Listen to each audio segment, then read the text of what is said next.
I want to play in Europe. What the hell does that mean, right? Because Europe could be Latvia, Luxembourg. No one's talking about Latvia or Luxembourg, dumbass. But you don't want to just shove it in there. Start with a smaller finger, especially if this is the first time. Start with a smaller finger and go slow.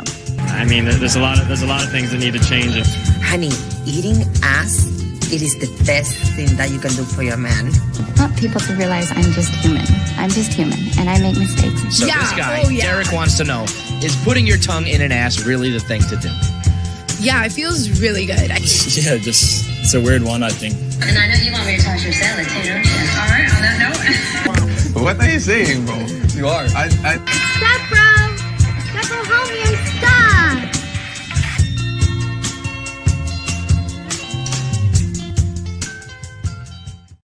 All right, welcome to the Straight Red Card, the new intro. I wonder how long. You had to slide in 3 or 4 of those in there, didn't you? I did. We're sitting here pretty sure I'm like, man, if only we can somehow manage to keep like the beginning part of our show clean, we can actually monetize it with that revenue and all this stuff. Ass.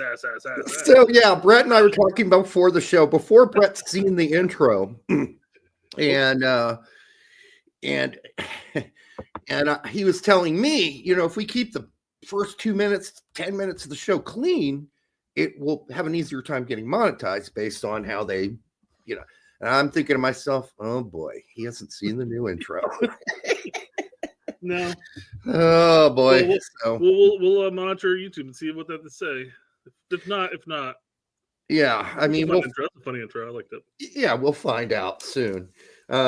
Speaking of which, my school's closed tomorrow. I don't know about yours. No, not as of yet. And I would wager that even if it's closed, I'll probably still have to go in. Yeah, probably. I'm a teacher, so I mean, I'm just assuming school's closed. I'm not going in. Also, speaking of sex and tossing salads, I don't think that'll get us demonetized if I say that, right? She just said it on a national TV show. Hey, Greg, I know you want me to toss your salad. Yeah. And it was a show about salads. Oh, yeah. Yeah, so... Well, if we get dinged for it, we'll challenge it and say, hey, they're talking about mixing up salads. They literally were on that show. Yeah. And that's why the other co-host is like, on that note, we're going to commercial. Oh, boy. All right. That was accidental. She did not say that on purpose.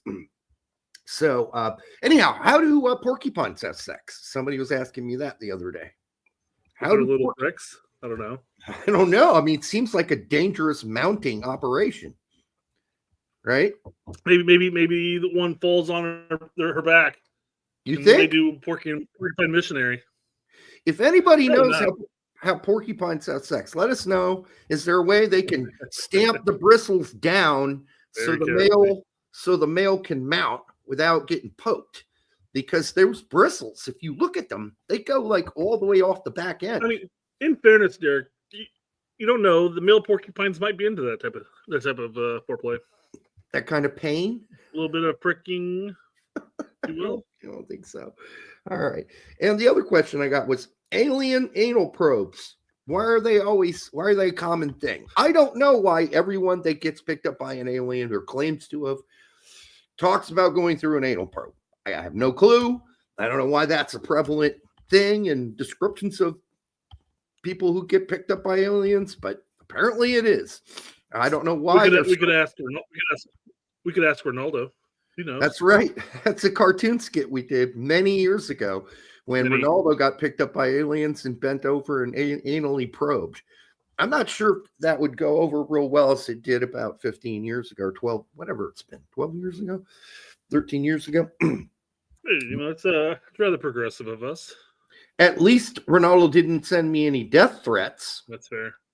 Like someone named Danny, you know who. And that's actually one of our skits was why Eric Ronaldo was so mad at us, right? For so long. Yeah. But he forgave us and, bridge under the water under the bridge. I was about to say, bridge under the water. We're all drowning. What the hell?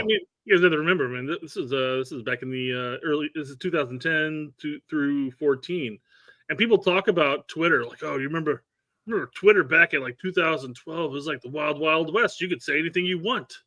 And because people are pulling up all those tweets from people like from like 2012, 2014 range. And it's like, oof. I mean, that sounds like a bad, like James Gunn had some really questionable ones. And we're saying like, I mean, that was pretty sketchy back then, but I mean, it is also, 14 years ago. So yeah, it's a long time ago. And I if you guys don't know, the old sketches on there, they're on YouTube, all of them, all the cartoons, and they're pretty fun for the most part. I think there's one with D-Rec humping Hope Solo's leg. Or what's that?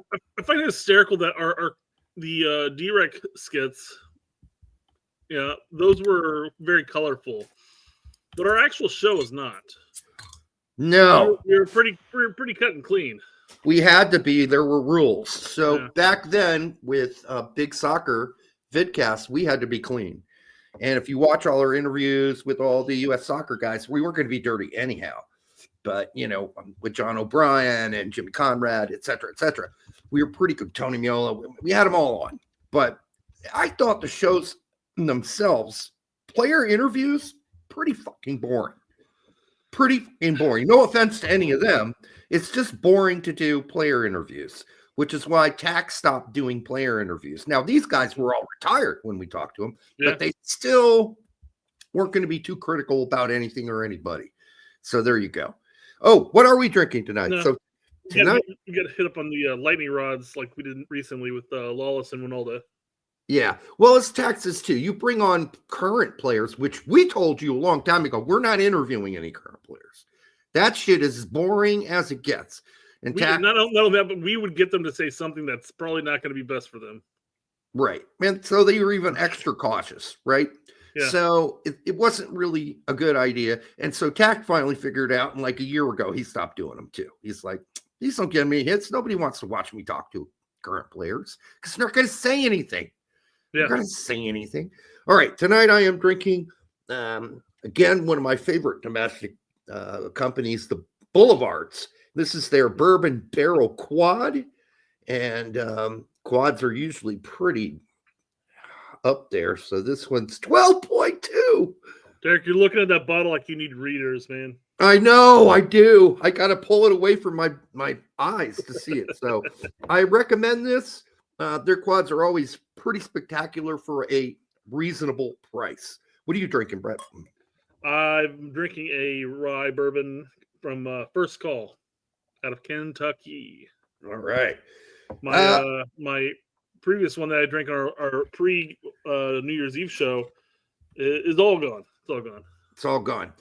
Untouchable says, you guys doing a clean show. I can't even imagine what that would be like. They're out there. They're still up on YouTube. Just put in straight red card like John O'Brien or straight red card. The intro to this show right now would have made Big Soccer blush. Oh no, we would have been. You guys can't do that. They would have said you cannot do that. So, although they did let us put up the D-Rec comedy stuff and some of that, no swear words in it though, right? Yeah, it was just absurd stuff. So he could never say things like balls. It always had to be like your butter plums, your fluffy ones. Yeah, the fluffy ones, right? You could never say anything. Anyhow, marbles was a big one. Those marbles. Couldn't say jerking off. You had to say, I was waxing my dolphin. You had to make up all these metaphors, which D-Rec did. So cheers to him. All right. Yep.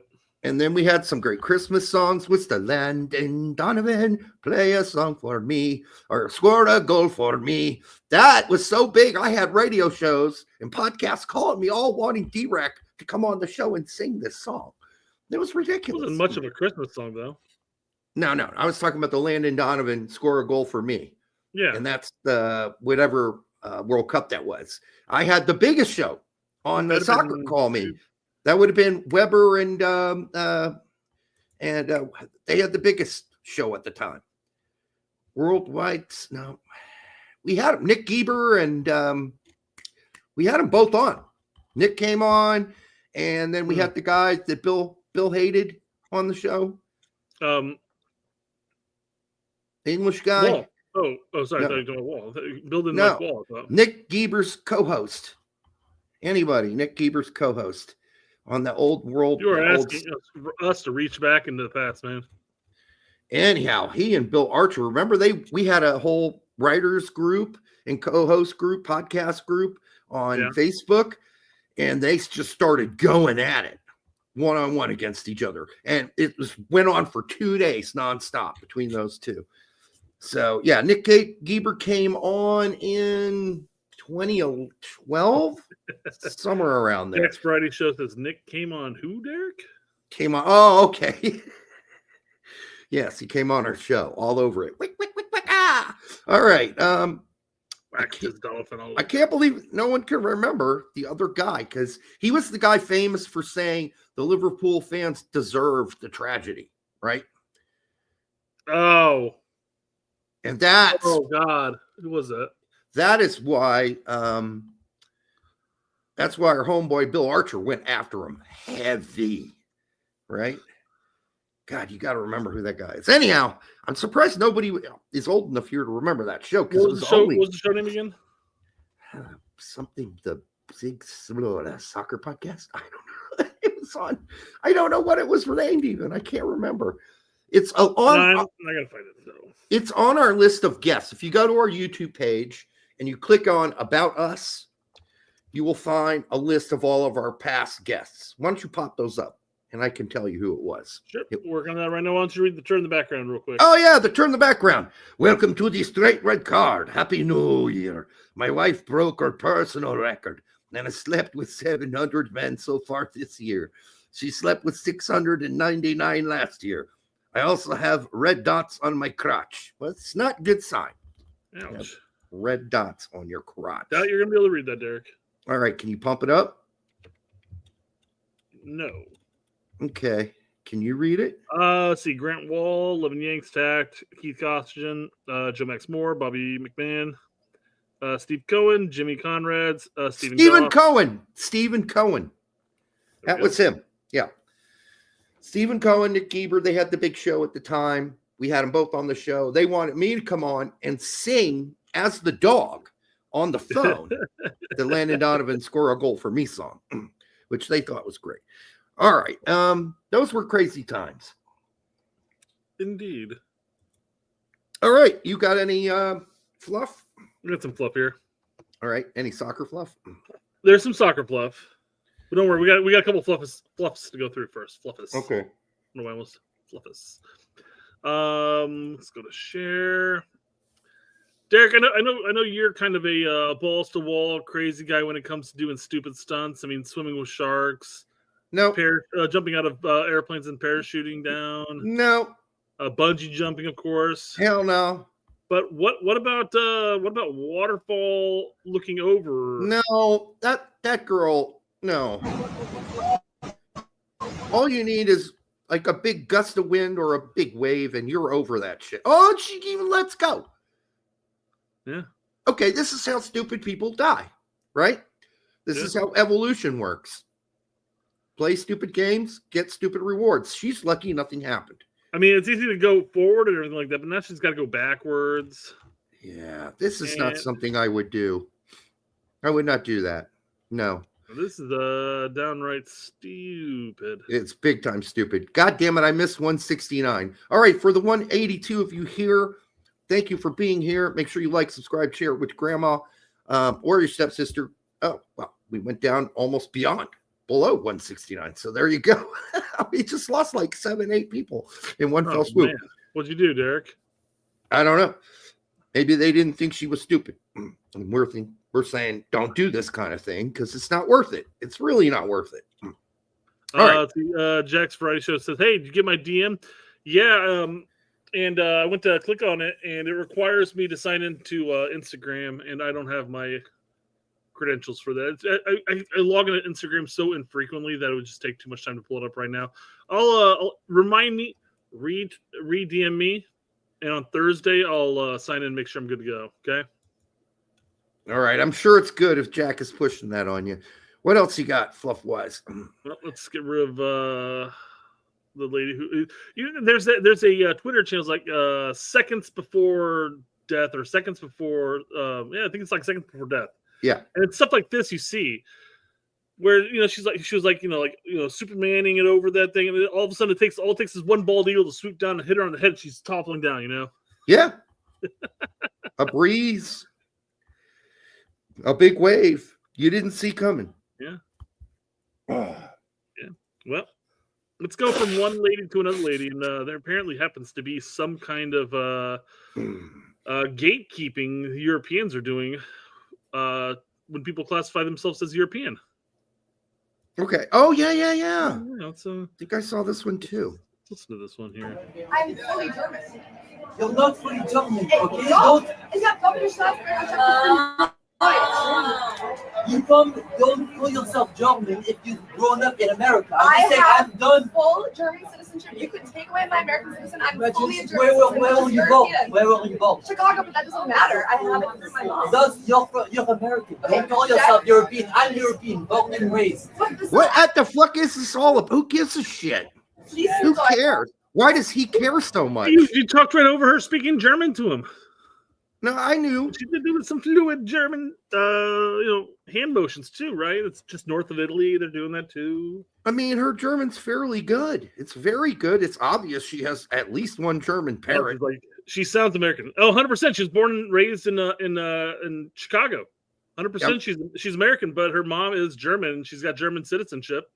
So she's saying, take away my American citizenship. I'm still a German, and I can go to Germany anytime I want. I don't get it. Don't say that you're a European when you're born and raised in America. Who made him the fucking European? She's not saying she's European. She's saying she's got German citizenship. Right, which makes her a European. Yeah. So I don't know, made him the German gatekeeper, for Christ's sake. Give me a break. So my brother doesn't speak a lick of German. And he was born in Germany. All right. So explain that. Explain that. Of course, he's saying that it's a skit. Who knows at this point?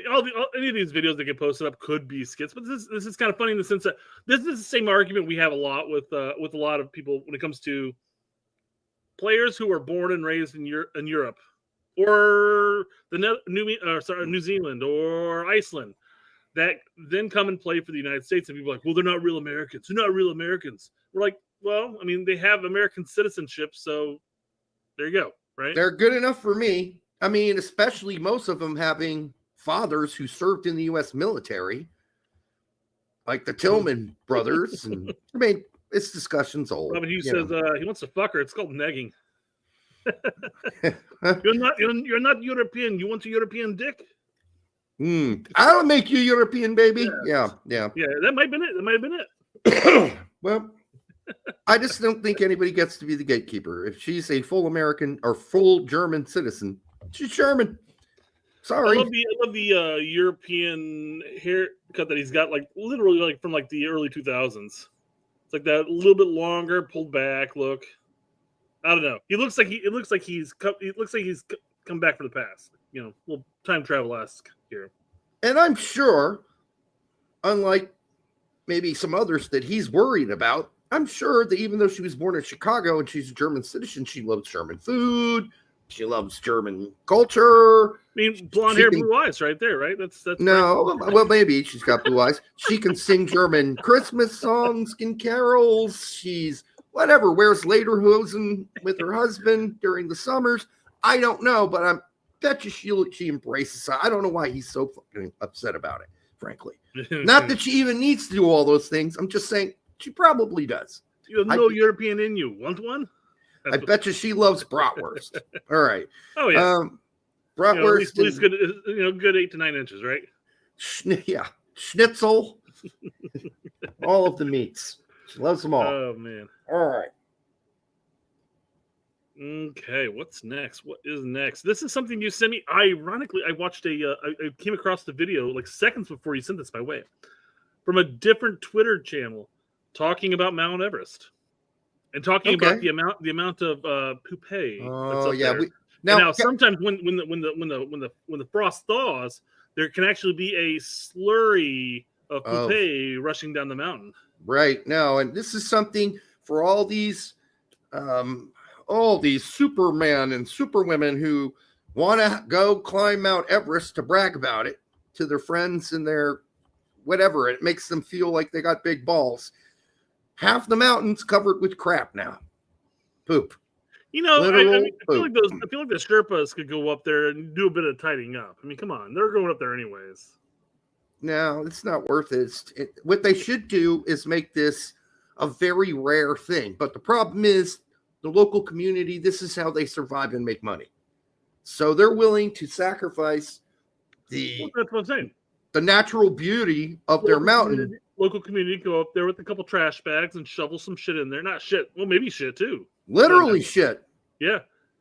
They got the little doggy pooper scooper picker upper things. Well, okay, they could do that, but these people who want to climb Mount Everest don't seem to care about living in shit, right? So there you go. But the Sherpas actually do a lot of trash cleanup for the Whiteys. Yeah, I'm sure they do. Yep. They can only carry so much down. I mean, I understand, but so anyhow, it's sad. This is what a lot of Everest camps look like now.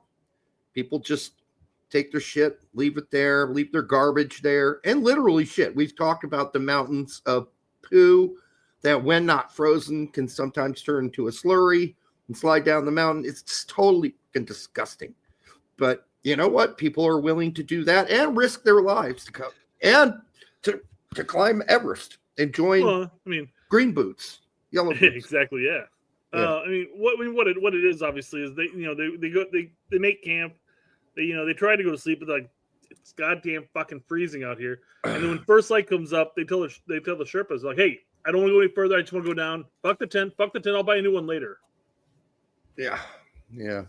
So, I mean, yeah, it's horrible. Anyhow, that's not going to get cleaned up anytime soon because, as we said, the local population, unfortunately, that's how they make their living. Yeah.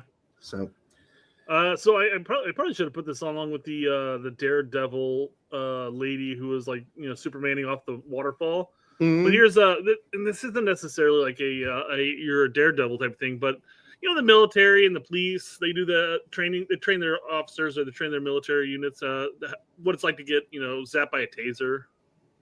Yeah. I found this one. I thought this was kind of funny. I just wanted to bring it up real quick. Here's some chick in the Air Force about to get zapped. Why would a chick in the Air Force need to do that? Why not? Maybe this is what they do to pass time, and it's so boring on the ship or whatever, or wherever they're at now. Right, must be because nobody's zapping her while she's flying a plane. Yeah. Let's hold on. Let's get the audio up a little bit. Okay, here we go. Hold on. Please show me your hands. No. Please show me your hands. Show me your hands. No. Taser.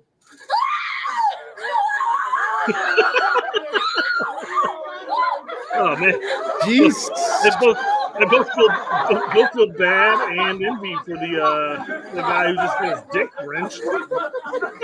Good God! I thought he was saying, "Show us your ass." Well, show us your hands. Show us your hands. She's like, no. So she's role playing there. Yeah. They zap her, and she's like, ah. She reached down and grabbed that one dude's cock. Did he? Did she? Oh, you didn't see it, huh? I didn't really. Ready? Here we go. Taser. Guy on the right. Oh God! Oh my God! Yeah. He got that thing squeezed. Yeah. Oh my God! Take it off! She can apologize later. I'm like, there's the way you're gonna apologize later. I'm just saying. It looked like he had a pretty good thing to grab onto too. It was pretty substantial. Yeah, fair enough. Good for him. Yeah. All right. Now we got soccer. Let's slightly branch off into soccer here. Yeah. Okay. So, we're going to talk about a little bit about Weston McKennie. Weston McKennie. We talked about his AI girlfriend, who was like the sister of the one dude from Inter Milan. Now, she was a real girlfriend, but she looked like she was made by AI, is what I'm just clarifying. Sure. You basically practically called her a robot. And I think that's why they broke up, is they saw the show, and she's like, the Americans don't like me, and then broke up with him. I'm pretty sure that's how it worked out. I don't think we were that harsh. We just said she's so perfect, she looks not real. Right? Yeah. There you go. Derek, Derek, have you checked Weah's new car and Weston styling people's girlfriend to give them a mandingo in on cold weather? In on cold weather? Is he talking about Mandingo, the porn star? Maybe. Oh, yeah, because he is. Mandingo's known for his very, very large member. And he's been in the business since the 90s, which is why I'm surprised you don't know who he is. Because that's when you were in, right? I only swim in certain circles. Okay. Not the big dick ones. All right. Hang out with what you know, right? Well, you mostly hung out with our contributor. Mr. Peter North.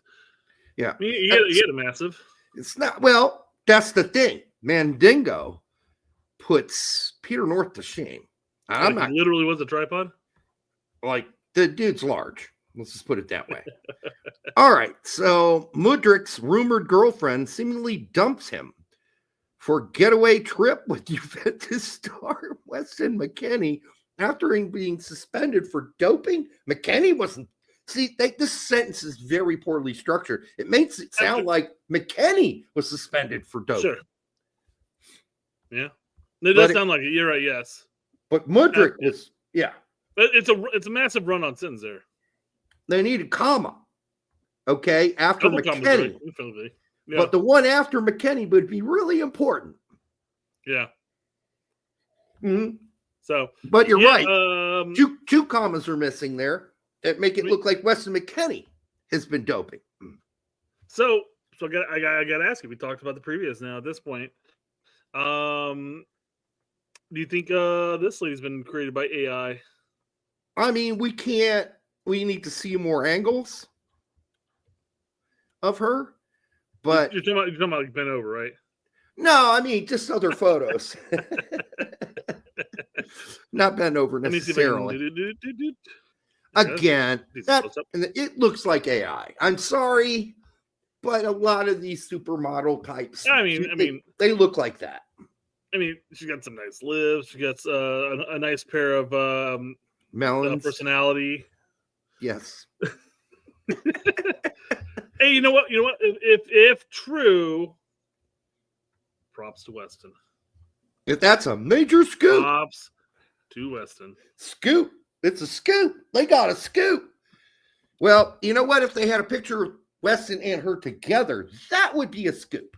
Otherwise, this is just that would be the angle from behind that we were talking about earlier. Well, whatever it is, this is not a scoop. This is some shit they're making up. Yeah. All right. Let's look at the chat here. Let's see what's going on with her upper lip. It's just full of filler, I guess. Collagen. We got some fake lips, fake boobs. Probably. Colin says it just looks weird somehow. It's AI looking chick. That's Daniel's saying Weston is the only one at Juventus that deserves any ass. We got a fake nose, lips, and chest.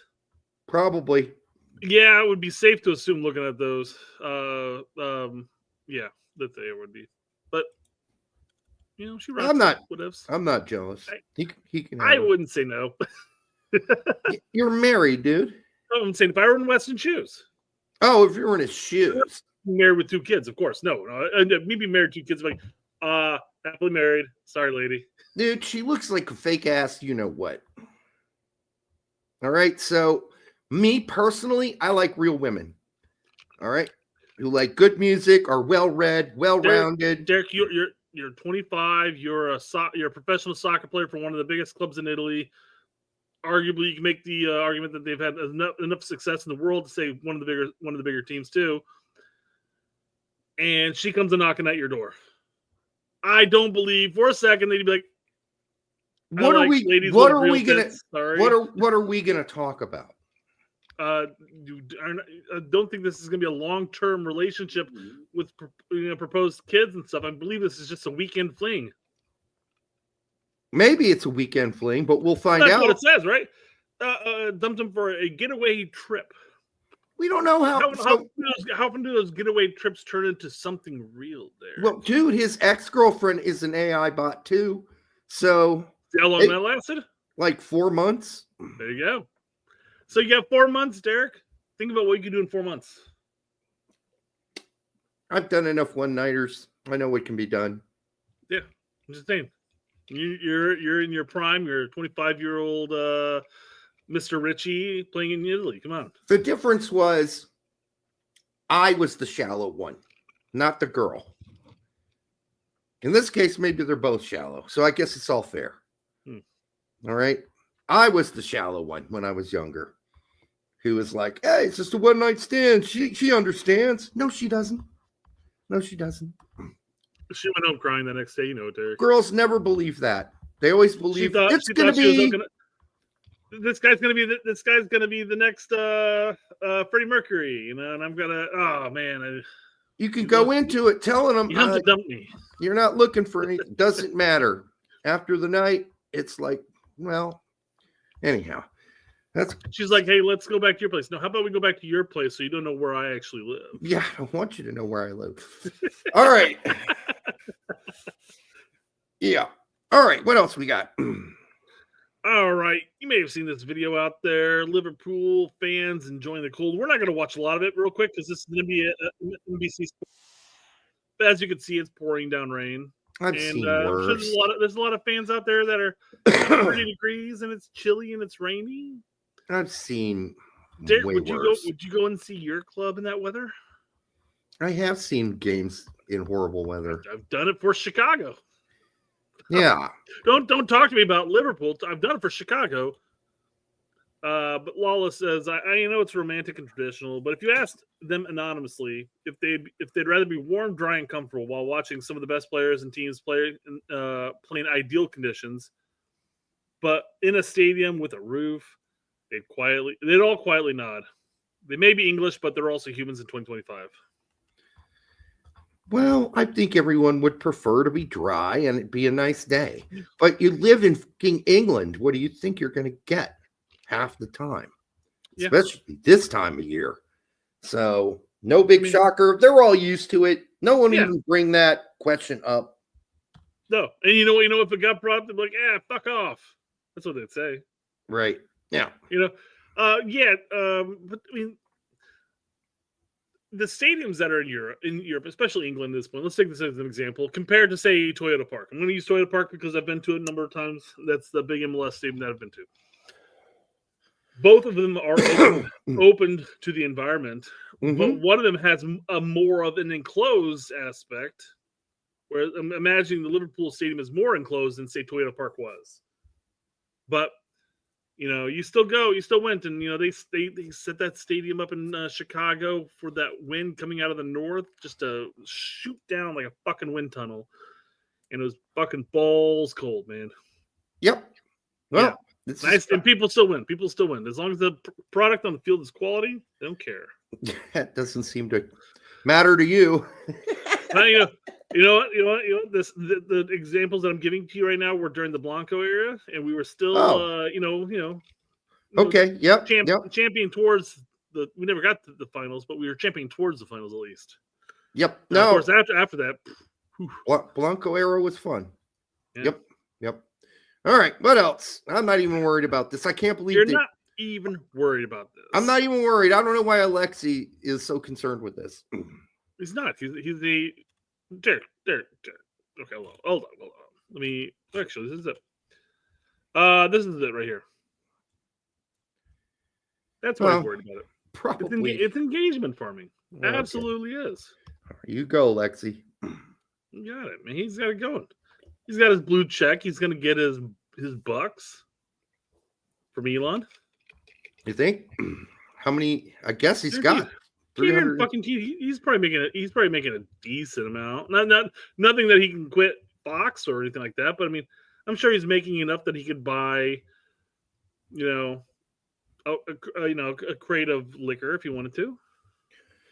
Well, that's why we're idiots, because we should have posted my rant, because that got more than that. Millions of views. Yeah. And we would have made money on straight red card blue check. But anyhow. No, I got to keep an eye out for those, Yep. I can keep an eye out faster than the rest. But yeah, it happens. It flew by. So one of the few games I did get to watch this weekend was the Leeds game. So did I. You get to sit down because I texted you. It's like, you know, because it's like I always butcher the keeper's name. What's his name? Melier. Melier. I was like, first goal. I was like, where the fuck was he at? Yeah. I mean, he was out past his 18, jumping at a ball, and I'm just like, dude, what the fuck, dude? You had a defender or two that were always right there. Get your ass back in the box, you know. Well, he let in another horrible one too. That's not to talk about this one. Oh my god! It's and there's a tweet. There's a tweet out there that has like a quote from him talking about where he might be next season or whatever. And there was rumors that Chelsea were knocking. Apparently, he's like, "Hey, you know what? If it means that I'm going to Chelsea, I'm just going to be sitting. I'm writing pine. Nah, bro, I'm good. But if I'm going there and they're going to have me as their first time goalkeeper, yeah, of course I'm going to take it." He's not. Well, why would Chelsea do that? Are they not watching these games? They're not anymore. If they were deluded before, even before, he would have just joined Chelsea Loan Army. So, the ball, paint a picture, guys. The ball's flying up in the air towards the goal. It's a floater. And 1, 2, 3 defenders are going, oh, he's got it. He's just sure. Whoop, right over the bar, right? Yep, let's knock it over the bar. Well, let's see what happens. Oh, he saves it. Oh, no. Now, let's wait for it. Everybody's reaction. Oh, my God. Are you serious? Holy crap. Fuck off. Yeah. That's what he's saying. Watch us. He's not hiding his emotions at all. Oh, fuck off. Yeah, exactly. Rothwell's just like, I cannot believe it. He's just so dejected by it. What's funny if you go back through Twitter and you look at this clip, the number of people are like, oh, the defense were just standing there. No. Well, of course the defense were just standing there because they thought the goalkeeper was going to tip it over like a normal goalkeeper would. It's a floater. That's what you do. Hey, that ball, let's go back here. Where's it save it? Where is that at? It's practically going over already. Why is he trying to save this? Why is he trying to save that? Yeah. Just let it go.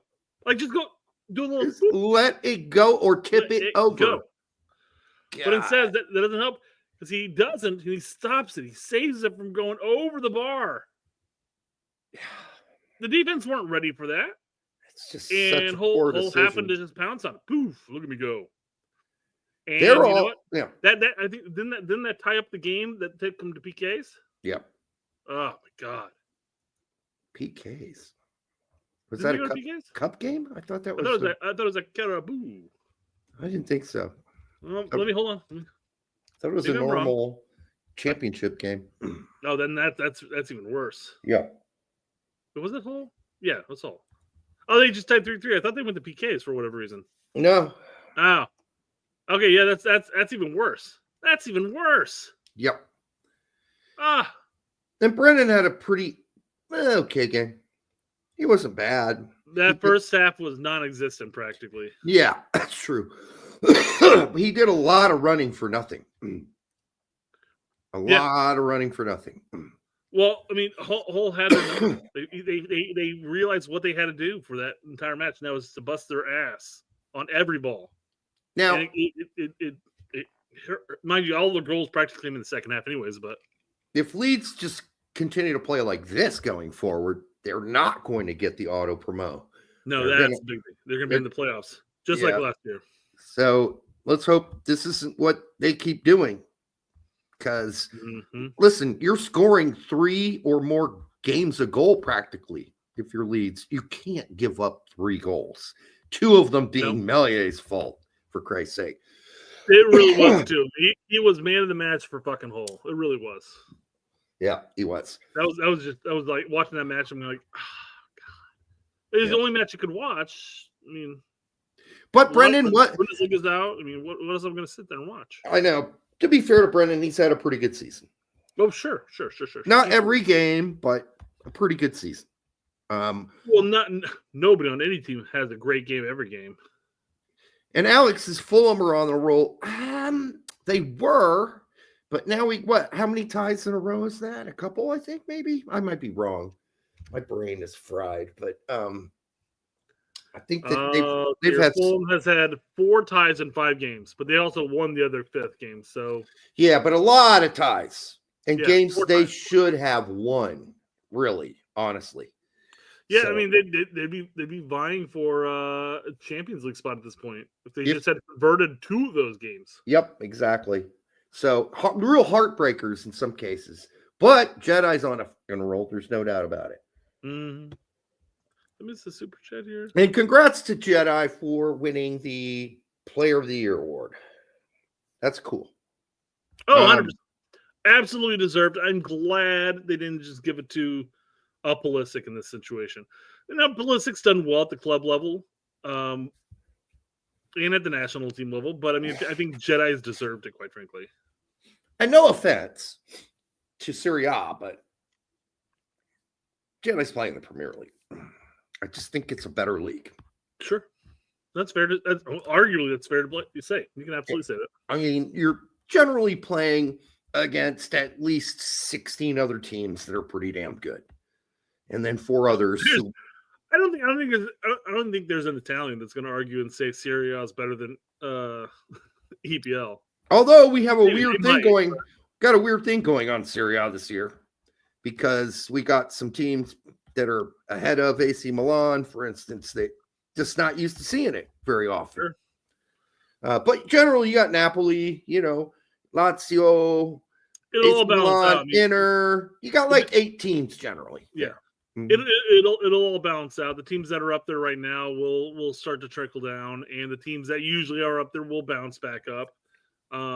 But the big thing for Serie A at this point is if you're one of the regulars that are up there, like the Napoli's in that situation. Let me pull up Serie A standing real quick. Hold on.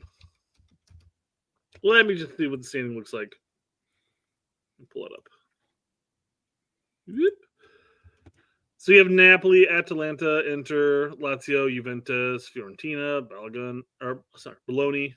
Yeah, Bologna. And then Milan.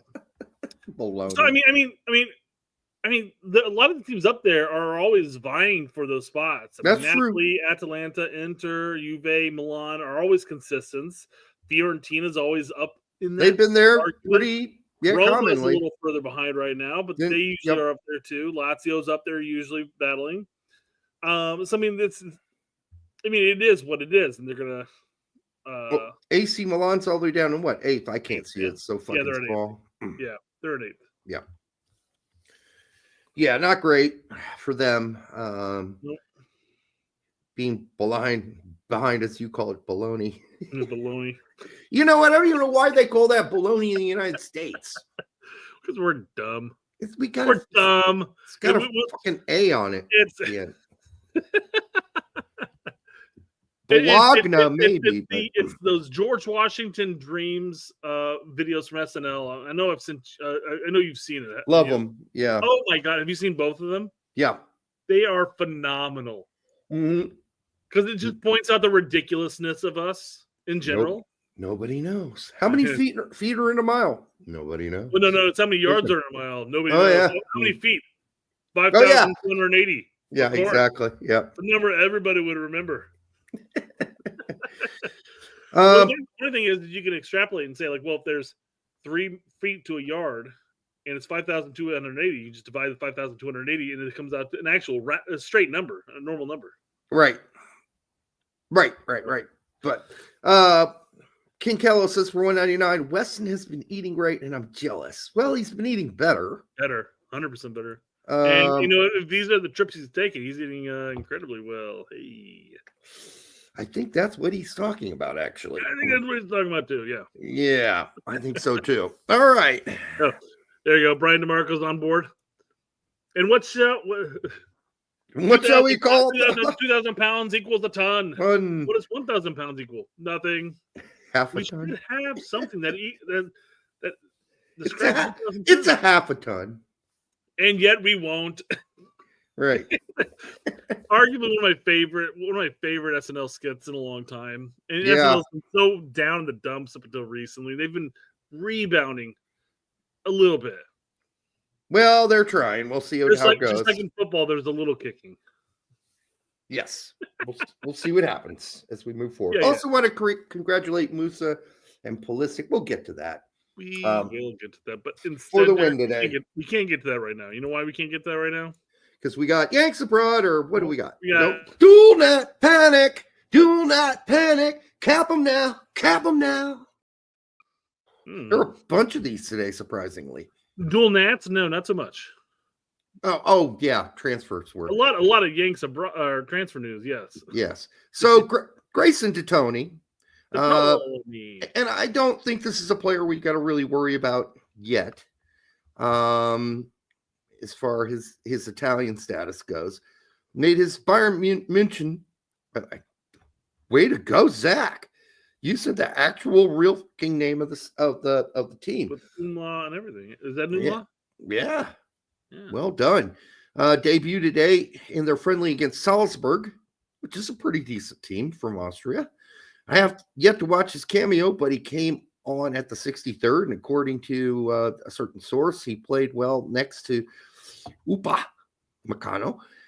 For the stats people, he did well in that department, it appears. Congrats to Grayson on his debut. Yeah, really, on these friendlies, kind of hard to get all the stats and info that you need. Even from US Soccer Way, it's, they cover some, but not all. And listen, we've been talking about this guy here for a while. This is a guy we need to keep our eyeballs peeled on, mostly because he's a defender and a center back, right? So... Is he center back? I believe so. I'll double check that real quick here. But I mean, he's a 19-year-old player who's vying for playing time at Bayern. I don't think he really on the friendlies. On a friendly, yeah. But I mean, it's something to look in. I mean, to keep an eye on, quite frankly. No, you have to, especially if it's center back. Yeah, he's a center back. Correct. Like, my brain still works. My memory still work for certain things, mostly soccer, but other things, nothing. I have no memories whatsoever. Soccer, for whatever reason, sticks in my head. Yeah, especially when you start throwing in those Michigan U-turns around there, 96th Street, and they're finally adding the roundabouts. They're gone. They're gone. Yeah. Get rid of those. It was just confusing the shit out of Indy drivers. Like, what the right fuck? Now it is. Well, I want to turn left on this road. I can't. I've got to drive a quarter of a mile down the road to turn a U-turn. What the hell is this? The circle's not helping. They've averaged a wreck a day on that new circle. That's fair, but Allisonville sucks. Real. And I live right off of it. Isn't it? That's why when you said that you moved there, I'm like, really? I love it. I love it, but hey, it doesn't bother me. I know how to go around a circle. No, all right. It's not you that you have to worry about. It's the other. That's true. Yeah. But I know how to avoid them, and that's taking the inner circle. Mm-hmm. The outside circles where all the fucking accidents happen. All right. You're sitting there going, like, talking about roundabouts. I'm like, roundabouts are not difficult, guys. Just think of it as if you're driving down the road. If you're in the right-hand lane of a 2-lane road, you cannot turn left. It's as simple as that. You can go fucking straight, you can turn right. And if you're in the center lane or the left lane, you can't turn right, but you can go straight and you can turn left. That's simple as that, guys. If you're in the center lane and you're going around, you better make sure as you're exiting back onto the main road, there's not somebody entering to your right. Simple as that. Yeah. Otherwise, still use your turn signal and get over to the right. So anyhow, all right. What else we got? Hopping along here. Just keep an eye out on that Bayern kid. Yes, to Tony. We've been talking about him here. Got to keep your eye on that kid. Just to reel everyone back. Remember, there was another kid named Taylor. Chris Richards that went there. Chris Richards, Justin Che. Oh, Justin Che. That's a sad story so far. I'm just saying that. Let's keep an eye on him, but let's reel it in a little bit, guys. Let's not jump to conclusions here. Do not get out the lube and start waxing the dolphin yet. Do not Too wax early. that dolphin. Yep. Do not do it. Polish the pewter. Yep. All right. For the 242 of you here, make sure you like, subscribe, share it with your grandma And a shout out to your stepsister, who I hope is not stuck trapped under something. Yeah.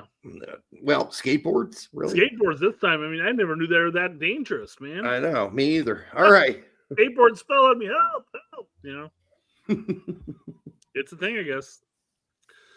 All right. Let me take a look here real quick at this. Well, this isn't necessarily transfer news. I'm not going to bounce into transfer news. Let's just show it real quick. Chris Richards is very good centrally, but he's been a bit of a liability anytime he's asked to shade towards either wing. Lately, he has been. He wasn't last season that bad, but lately, I don't know if you watched the game. I thought Chris Richards looked slow. I've never really thought that about him before. No. But he looked like he was laboring when he was running. He's always recovering from an injury, it seems like. So I'm not exactly sure how fully healthy he was. And yes, was he partially at fault for that goal? Sure. But it looked like he had the guy covered out there, and he had two other guys helping. And after that mistake of being playing way too high up this weekend. But he got back in time, and then he had help, but two other guys, but neither of the other two other guys to his inside decide to cover the runner. And that was the guy was wide open. So one of those other two guys got to cover the runner. And then that's not a goal. But nobody decided to cover the runner.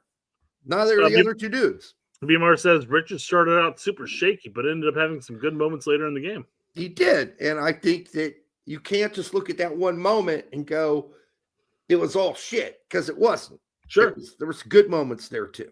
Well, I mean, that's with anything, right? I mean, you're looking at like, well, you were responsible for that goal, but outside of that one play, you were pretty good the rest of the game. So I can't rate you super low, but. Right. Christ, I looked at Che, and he has 1 minute for Brøndby so far this season. Yeah, we weren't going to rub that in, but it's been bad. Very bad. Ooh-wee. This is from the guy bragging about, hey, I want the German team to look at me. You know, yeah, that's funny thing when you look at all these dual nats and everyone's like, oh, we do gotta cap him now. It's like, hey guys, calm down. How many German center backs and how many German left backs is always an option. We always need to go ahead and cap now. Sure. Well, we got one right now. We need to cap now. Brown, yeah. Yep. We absolutely do need to cap him now, quite frankly. But I mean, you're looking at like all the other places around the team, like. You're sitting there like, well, geez, they're doing that. He's playing at Bayern. You're like, well, calm down. Yeah. How many people go through those youth teams and through that second team, may get a couple minutes here and there for the first team before they're offloaded and never heard of again? Listen, we've had a lot of Americans go through Bayern. Okay. Green, surprisingly, yeah. Green, both Kilman brothers, Justin Hawkins. Booth, Che, we talked about those two. Booth, Che, Richards. I mean, there's even more actually. So it is absolutely surprising how many players we had go through their camp as a whole. Yeah, and it just didn't work out for most of them. It's sad what's happening with Che. There's something just not right going on there because he did look like he had some talent.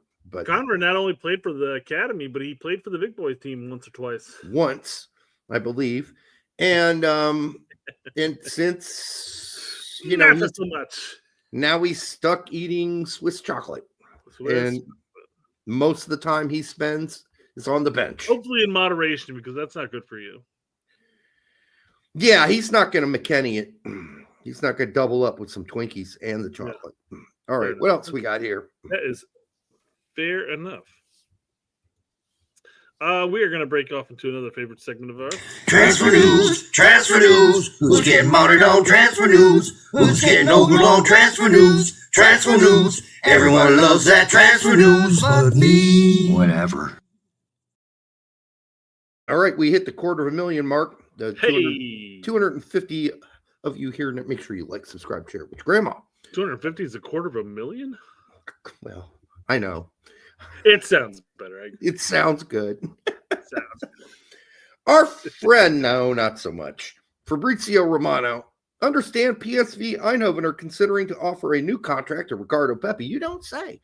As they strongly want to keep him at the club. Why? Well, maybe you play him over De Jong at this point.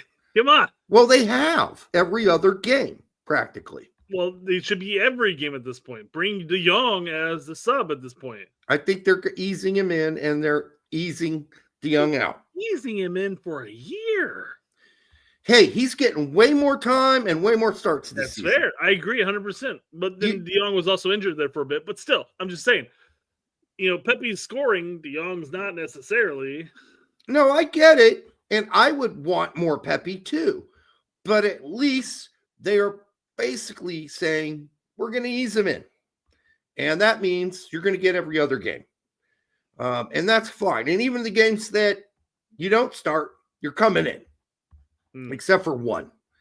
I can remember where he didn't come in at all. But then they said later on, there was he had a slight knock or he had the flu. I can't remember what it was. So they're like, yeah, we didn't play him. But he was asked, Bosch was asked, well, how come Pepi didn't get any time? He's like, oh, he had nostril herpes or whatever he said. I don't even remember what it was. But I'm like, okay, fine. Because I was pissed. Because I woke up that morning and watched that game, and there was no Pepi. Oh, motherfucker. And I was pissed because we were doing this rotation with De Jong, and it was Pepi's turn. So I was upset. Several clubs have bids rejected in the recent months for U.S. men's national team striker, but PSV want to prepare a new deal proposal for Pepi. I don't know what bids were rejected. Nor does Fabrizio, because if he did, he'd say it. That's agent talk. Well, there was rumor that Liverpool were sniffing. That's agent talk. That's not real news. Well, I mean, I agree.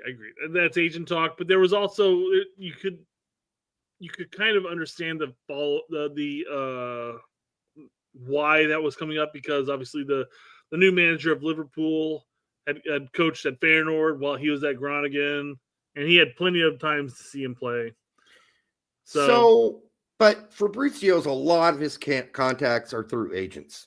Sure. So, of course, as most insiders are, yes. Pepi's agent, who is good at almost over-fluffing his player, is going to say, almost to his demise, right?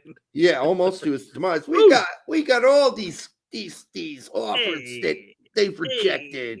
We rejected him. They rejected it. They really want him back.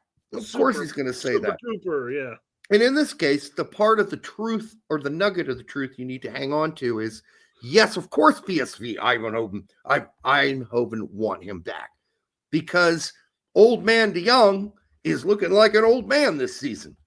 So, and Pepi doesn't, and Pepi's played for many less minutes than De Jong and is way outscoring him. Yeah. So Pepi will continue to. So, I think he should stay. It looks like Pepi is signed through 2028. Yep. Currently. So why would PSV be aiming to extend that contract now so soon? I mean, you got another 2-3 years before you really have to worry about anything. Why would they be worrying about it now? They are seeing dollar signs. Exactly. PSV is looking at this going like, we want him for at least 1 to 2 solid seasons of him scoring goals, and then we will sell him. We got him from Augsburg for like 9 million euro or whatever the fuck it was, and we're going to sell him for like 20-30 if we can. That's the goal. So we want this amount of time period, which is why they're extending, which is the same talking point for most of the whenever we talk about like Gio extending his contract. Well, that was because Dortmund wanted to make sure that they are securing their investment as well. Same thing here. PSV wants to secure their investment. Yep. That's why all the teams extend contracts. That's why they do it. They're like, well, we got you by the balls for a while, and if people really want you, they're gonna have to really put up some big cash. And we expect once De Jong is gone, which he will be in 1 or 2 seasons, and Pepi's the regular starter for 1 or 2 seasons, Pepi's gonna score goals out of his asshole in Holland. Oh yeah, and he's shown it. He's shown he's able to. With a team that was getting relegated, he still put up 15 goals with Groningen. Yep, he did. So, no, it would only be an obvious statement to make that with PSV, if he was playing week in week out as the starter, that you're looking 20-30 closer to maybe even 40 goals. 20, 30, I'd say probably that. Right. But still, it'd be a ridiculous amount, and PSV will make bank after a couple years of solid starts. And Johnny, by the way, this does not really have anything to do with whether Holland is a good league, great league, mediocre league at all. This is the top teams in Holland, PSV, Ajax, Feyenoord. They're selling teams. They're all selling teams. Mm-hmm. They're trying to figure out, we want to make the biggest bang for our buck. And how do we do that? We're going to re-sign this kid. We're not going to necessarily hold on to him until 2028 or 2029. Yeah. We're basically just going to have a contract where we basically, you're going to have to buy him from us. There's going to be no free transfer. If you want him, you got to buy us. And we're betting on the fact that Pepi is going to score like 28 goals in one of these seasons. And that, not only that, but be contributing for the U.S. men's national team. Because quite frankly, we're looking at it now where PSV is not going to look to sell him because they have 1 year out into the World Cup. And he, as it stands right now, is one of the top two striker options for the U.S. men's national team, depending on what you're looking at. Yeah. So I don't want to get into this debate about like if the Dutch league sucks or not. Obviously, there are better leagues out there, 100%. We're not disagreeing. Way better. At that point. What we're saying, this is what I was making. I made this argument earlier. I could see him re-signing and playing another season or two under PSV and then getting sold. And I think that's probably the best thing for him because as a striker, what you need, especially going into the World Cup, but just in general, you need playing time. You need to build that confidence. And he's going to get that playing time with PSV. He's going to build that confidence. And that's what we want, quite frankly, as U.S. men's national team fans. Yeah. Like the bottom of Holland, everybody knows is garbage. If let's just say the rumors were real and it wasn't just agent fluff, and he went to Liverpool this summer. Oh, what are the odds that he's playing throughout the entire season? No. He's probably going to ride pine for a bit. Maybe he works his way on there. I don't know. Maybe. But quite frankly, I mean, do we want that? Does he want that right now? I mean, it'd be great to say, like for any player to say, oh, I'm playing in the EPL right now. But we're going into a World Cup, and he's sitting there going like, well, I want to make sure that I'm on the top of my game right now. Yeah. So, I mean, we'll see. I'd like to see him stick around and score that 20 goals for a season plus in Holland. And then the big money offers will probably come as they always do. But keep in mind, how many big-time goal-scoring folks have been signed by big clubs at Holland because they scored a boatload of goals in Holland and then flopped? Hello, Josie. It's a long list. So again, he's 21. He's 21 right now. Let him have a couple of seasons where he's a consistent contributor before we start dreaming for the stars, Like Liverpool, no, I just don't think that's a great idea unless they really believe in him and they want to invest in him. So Josie made the EPL. Yeah, he made the EPL after having a season and a half strong at AZ, and then it wasn't all his fault, quite frankly. And we've talked about this. We have. If he was able to take the PKs that he had earned, he would have netted at least 5 to 6 goals. We would hope, but some of it was his fault. Like, okay, first of all, target striker. He wasn't a target striker at all. He's not a target striker. His teammates didn't pass him the ball. But how many corner kicks was he involved in that season? He never got his fucking head on a single one. But he was never really the target man. He was never an aerial threat. You'd think you would score one on accident. I don't disagree with you there. I'm just saying, from Josie ignoring his body type, and you're looking at him going like, oh, he has the build for a solid target man. But you know what? He was never that man at any place he played at. And he was always never good in the air. He was always the run between the lines, wait for that ball to get threaded through there and go. He was never that man. Never that man.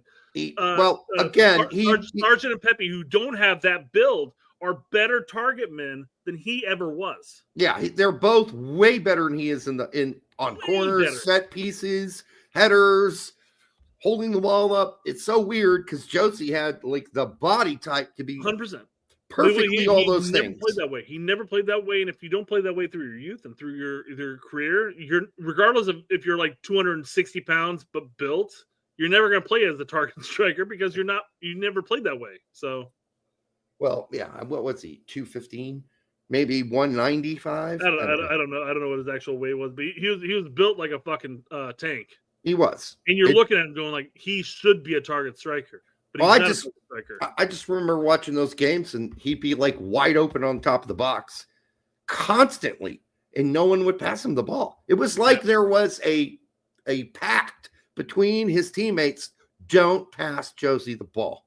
That's what it looked like to me. But it was weird. At times, Josie looked like he had cement boots.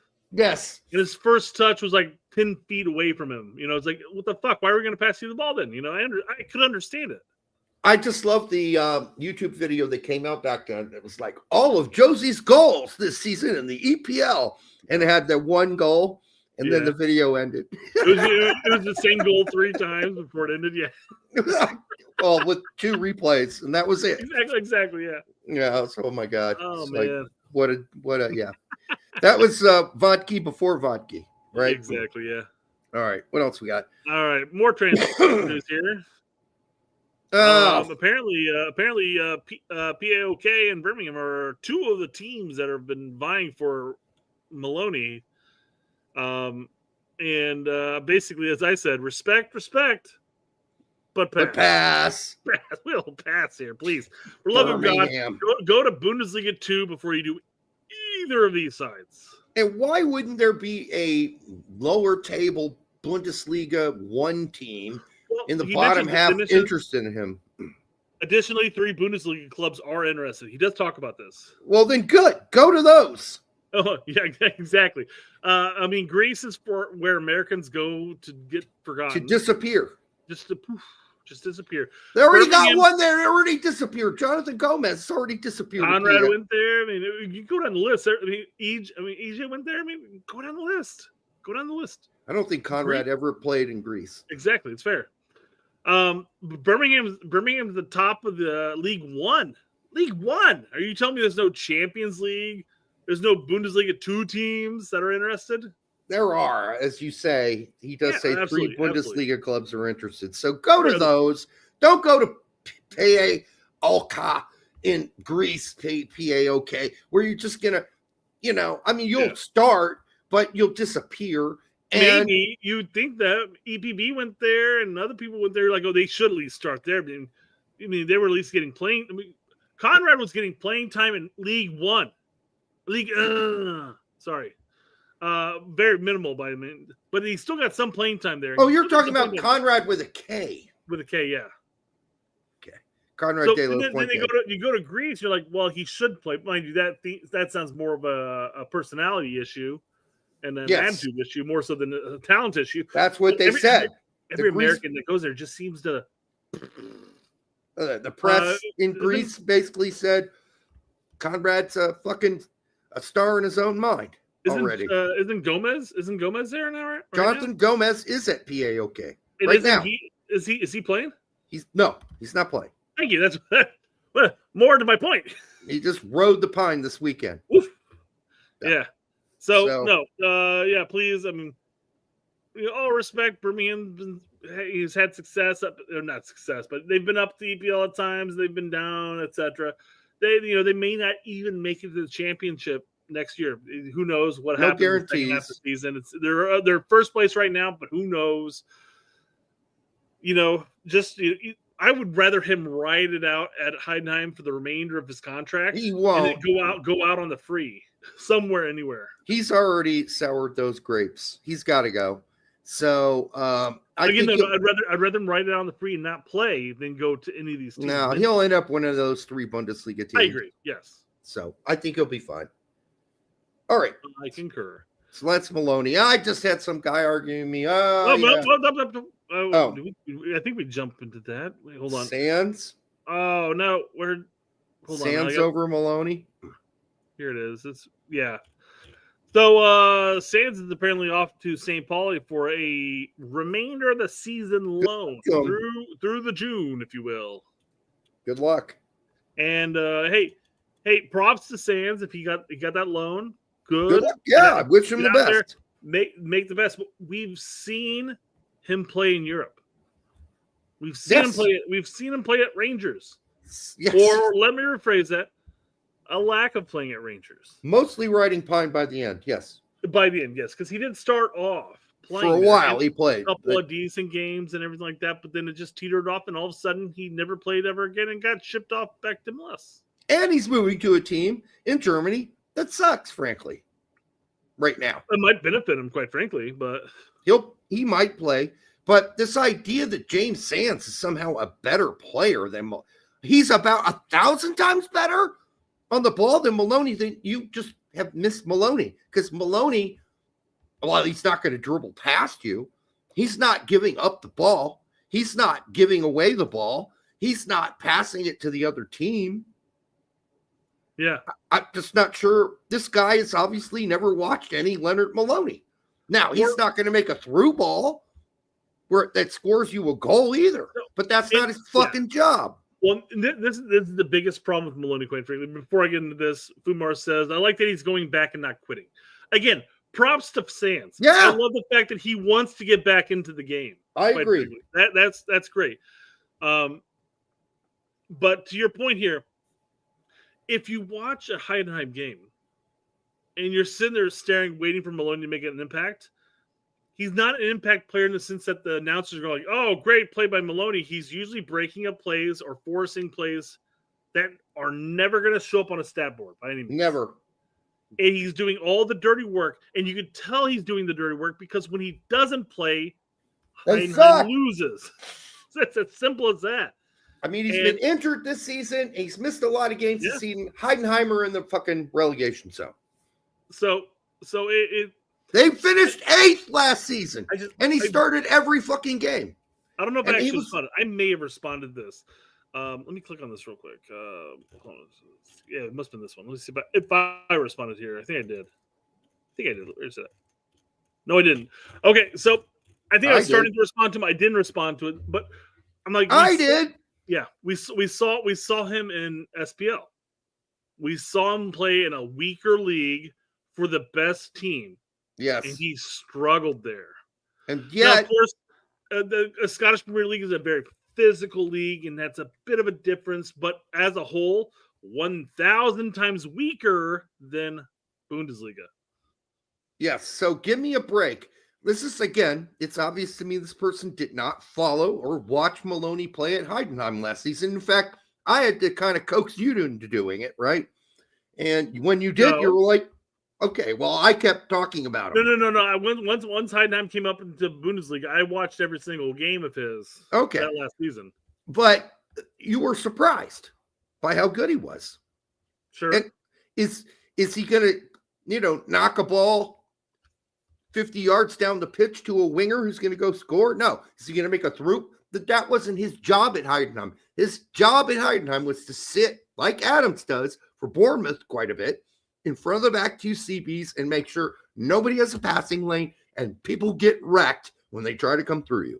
That's what he did. And you have to remember the team he's playing for, because he goes on to talking about how he can't pass. He plays for fucking Heidenheim. It is a hamlet of a town that has like 70,000 people in it. Right. And their team had one of the lowest salary bases exactly in the whole Bundesliga. They were playing on borrowed time, quite frankly, until they finally got caught. And what happened is they sold a couple players because they had their best ones too. Yeah. They exceeded expectations last season. They were all predicted to be relegated again, and they got fucking like 8th or 9th. They were 8th, dude. They're playing in Europe, the Europa, whatever conference league or whatever the fuck that is. So what happens is teams come and they start taking a couple players here and there, and a couple of their offensive players, and you can see the difference immediately. Yeah. Now they're in relegation zone. It's because they don't have the team that they once had. They're a Bundesliga 2 team, which is why Maloney's like, I don't want to re-sign with you guys because I feel like I can get better money elsewhere. Yeah. But this guy, Paul Harvey, I have nothing against him. He never called me a name. He was very, chill with his arguments. I just think he's wrong.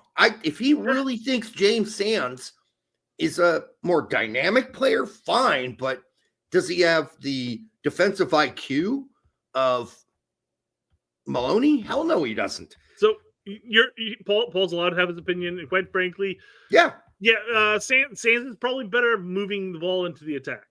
I'm not going to disagree with him on this front because that's not what they were asking Maloney. And if you watch the Heidenheim games, what did you see Maloney do when they were playing on the defense? He was playing he was playing as a destroyer, but in the attack, he basically played as a third center back. Almost, yeah. And that allowed the rest of the team to push into the attack. Yep.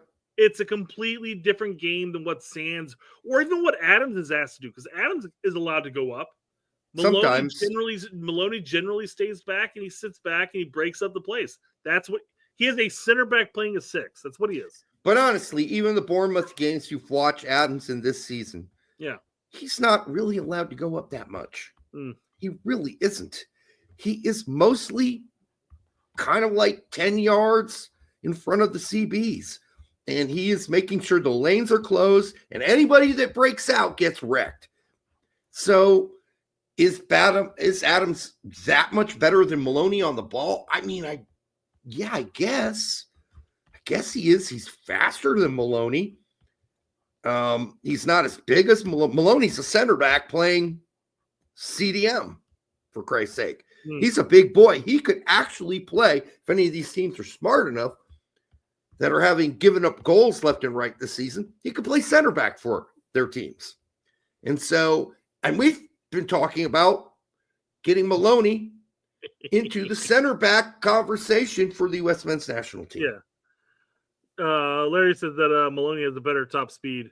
At which point, this is kind of funny because I brought this up. Larry apparently promises to fuck his wife if Sands clocks a 28 kilometer per hour. Yeah, I think Maloney's a lot faster than he looks. So I pulled it up and I said, I quoted him here. I said, Larry promises to fuck his wife at 28 kilometers per hour. Larry, it's not a sprint, man. Frank Bolt's like, that's Ethiopian Kenyan marathon pace. And I go, but will Larry last for hours? He won't. Adam's defensive port is enough. Oh, that's good shit. All right. By the way, the 315 of you here now on X and YouTube, make sure you like, subscribe, share it with grandma. I don't know how you do that on X. I think you just hit like or hit the heart button. Hit like. Yeah, 100%. They have a little button on there. Yeah, 100%. Yeah, the little button. The little button. That's what she said. Press the button. Come on, do it. Do it. Press that button, baby. Just do it. All right. Well, I'm going Jerry Spring. Seinfeld on there, but just do it. Just do it. All right. Let's move on. That's enough Maloney for now. That's enough baloney, you're right. Maloney. We love Maloney. So we hope he ends up somewhere good. AC Milan is interested in signing Gio Reyna. No, he's not. No, they're not. No, they might be, but it ain't happening now. It ain't happening this winter. And they know it. Everybody knows it. Milan are urgently seeking reinforcements during the winter transfer. Well, then it's over because Dortmund are, unless AC Milan are willing to just totally believe in a player who's been injured constantly, which would be crazy to me. Even though New Milan coach Sergio Conceição is 100%. Agent is Jorge Mendes. Okay. Also, I'm trying to figure out what you're trying to say here, but I do recall this argument. Yes. Okay, go ahead. Yeah. Who also manages Reyna. Okay, that didn't work out so good last time. Milan previously tried to lure Reyna in 2023. No real evidence of that, actually. If an offer in the range of 10 to 15 million comes in, Dortmund would likely be open to discussions. The club could use the funds to pursue winter bargains, I guess. I don't think the Dortmund are going to do that. Ari has a good insight to Dortmund takes. I've noticed a number over the years. He's mentioned a number of things that have been pretty accurate. He's quoting the Gazzetta. Sure. I'm not saying that AC Milan are going to place a bid for him. I am saying that there is, I'm sure there's interest. And I'm sure AC Milan are probably looking at like, hey, we did it with Pulisic. We got him on a bargain, and now we've doubled his value. Yeah. Maybe we can get this guy on the cheap. 10 to 15 mil, which arguably would be either at market value or slightly above market value, quite frankly, which kind of shocks me. I'm thinking if they did make a bid, it would probably be more like 8 mil, 8 to 10.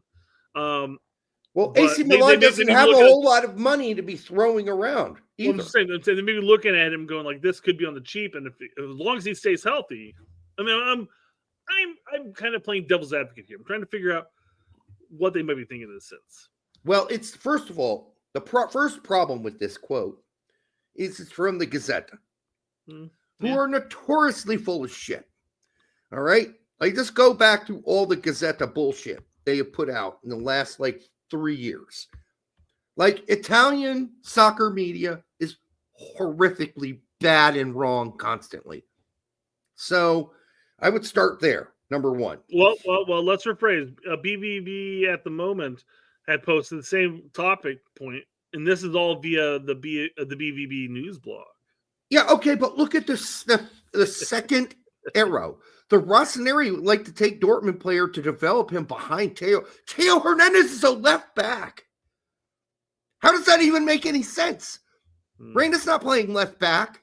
He's not replacing Theo. So already you're calling bullshit on this, right? Well, I mean, you call bullshit on the BVB news blog all the time. Yes, Remember, he's full of bullshit constantly. Gio has no future at Dortmund, so of course he's going to flat out say, yeah, we're rolling with this. So, just like our friend Edgar has done, I keep fucking tabs on who is fucking wrong constantly.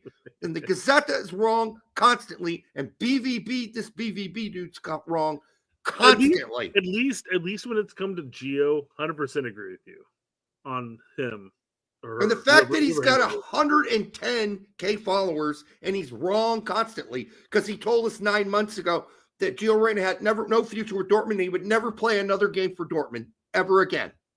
That's what he said. He wasn't even quoting anybody, I don't believe. And then we called out his bullshit then, and we were right then, and he's played obviously since then. He started 2 games in a row. Now, well, I mean, he flat out said he has no future with Dortmund, but then Dortmund's eagerly trying to get him on the pitch. We've talked about why. We've talked about it. We've said it till we're blue in the face what Dortmund's plan is, using actual quotes from the Dortmund board and using actual real articles that quoted people from the. We already talking till we're blue in the face. No one's paying attention to what we're saying except for the people who watch this show. Mm-hmm. And it's very frustrating to see people keep dribbling out the same horseshit. Now, if somebody comes along this winter and makes a ridiculous offer, which makes no sense at all, he just got back from injury. He's had a whole slew of injury issues. You don't take a risk on a player like that unless you got a lot of extra bucks to just throw in the garbage. All right. And you're like, well, I guess if he gets injured with us, we're just going to take the loss. No, I don't think that's going to happen. Now, did they take sort of a risk with Pulisic? Sure, but Pulisic took a massive pay cut as well. I'm sure Reyna would take one too. If they really believe in Reyna and they make this leap, then fine. I just don't see it, and I don't believe it until it happens. I just don't. And Dortmund need, with their ambulance riddled team, they need Reyna there because Brandt could get injured at any time. A lot of guys can get injured on that team. So you just can't say, oh, well, you don't need him. Obviously, Sahin believes in him, so they want to keep him. And they want to rebuild his value. It's much more likely he goes in summer after playing a handful of more games and starting here and there for them than right now in the winter. It's just too fucking late. And it's too soon after injury. Kumar mentions that the syntax infers that Kabar is behind Theo, not Gio. And as American Ultras mentions, yes, Kabar is an 18-year-old left back. Oh, well then why is this up here? Oh, okay. Because of the second thing. You said that this is in reference to Gio, but it's actually about Kabar. Oh, okay. So, all right. That makes more sense now. Gio is not in the main plans for Dortmund. I don't see it being any other way. Main plan, no. But again, our Derek and I's argument has been that they're going to look to try to boost up his market value as much as possible. And that's going to be getting 30 minutes here, a start there, 30 minutes there, and him going out there and producing. That's their overall game plan. I think that's what, I mean, personally, I don't know anybody at Dortmund. I can't say, yeah, this is what they're doing. But judging based off of what they've stated, the board, all the rumors and stuff like that, all the talking points, why he's back there now. Why the last manager was fired. Yeah, they have an intent to boost him up so that they can get rid of him. He may not be in their main plans, no. But they want to boost his market value so they can make as much as possible. And it's not just him. So it's not just a Reyna thing at Dortmund. They're also trying to play a lot of the other young players more this season. That was the goal. That's why Sahin was brought in, because he's a mentor. So we'll see what happens, but I don't see anything happening with Reyna in the winter. It would take a small miracle, and frankly, I don't believe the Italian press. I just don't. I wouldn't waste your time trusting the Italian press. We're going to bring it up later, but there's the Cole Campbell rumor, and Alex over at Chicago, Alex Cabrizi. Yeah. Am I saying his name right? He had said, hey, I wouldn't put so much effort and thought process into clearly fabricated rumors. Is it Calabrese? Calabrese, yes, thank you. Yeah. And I said, well, I don't. I treated that rumor like I do any other rumor, in the sense that they are monitoring, they're keeping tabs. I'll believe it when I see it. You know? I think the tough thing is, and I think at least Pete has been like, listen, he's probably not leaving this winter. But, you know, people listening enough to what Tack said, God bless his soul, we love Tack. Love Tack. I just texted him yesterday. And he texted me this morning saying he's sick. All right, so we love Tack. We're good friends with those guys. But I just disagree with this whole he's got to go right now. And he's not going to, even if he wanted to go right now, he's not going anywhere, Reyna. He's not. Dortmund has different plans. They have a different philosophy. They're trying to make money. That's the whole plan. Make money. And if they just got rid of him now, they'd have to sell him for like 6 or 8 million. They'd rather sell him for 14, 16, which they're not going to get on the market right now. No fucking way. Too injured. Just too injured. He's got to show he can play the rest of the season out without getting injured, and then pick up some significant minutes off the bench and start an occasional game and score a few goals. And then people will be interested again. But no, until then, no. Yes, Tact is sick. I'm not going to say what he's got. It's nothing venereal disease related. Let's just put it that way.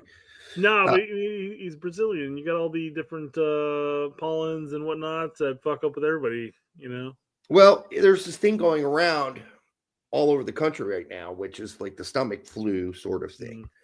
Like it's like the wife had that recently. Yeah, I mean everybody's had a commission for like 24 to 48 hours, and then there's residuals. Yeah, barring the HIPAA rules, I'm not saying that's what Tact has, but based on mathematics, it could be. I'll let him tell you what he's got. All right. Puto 69 says he said it was explosive diarrhea. Oh, well, then he's already said it. Okay. Yeah. Okay. Yep. He's got the stomach flu. Yep. I didn't know what he already said. We can't watch every one of his shows. So AJ14100 for $1.90 says favorite. Pretty good, Brad. Yeah. I know my 8765309 song. AJ14100 for $1.99. Yep. Yeah. Favorite Baskin flavor. Love world-class chocolate. I don't partake in the Baskin-Robbins. Yeah, we don't have one around here. And I don't go to the store and purchase them, because why the fuck would I spend $8 for a pint of ice cream?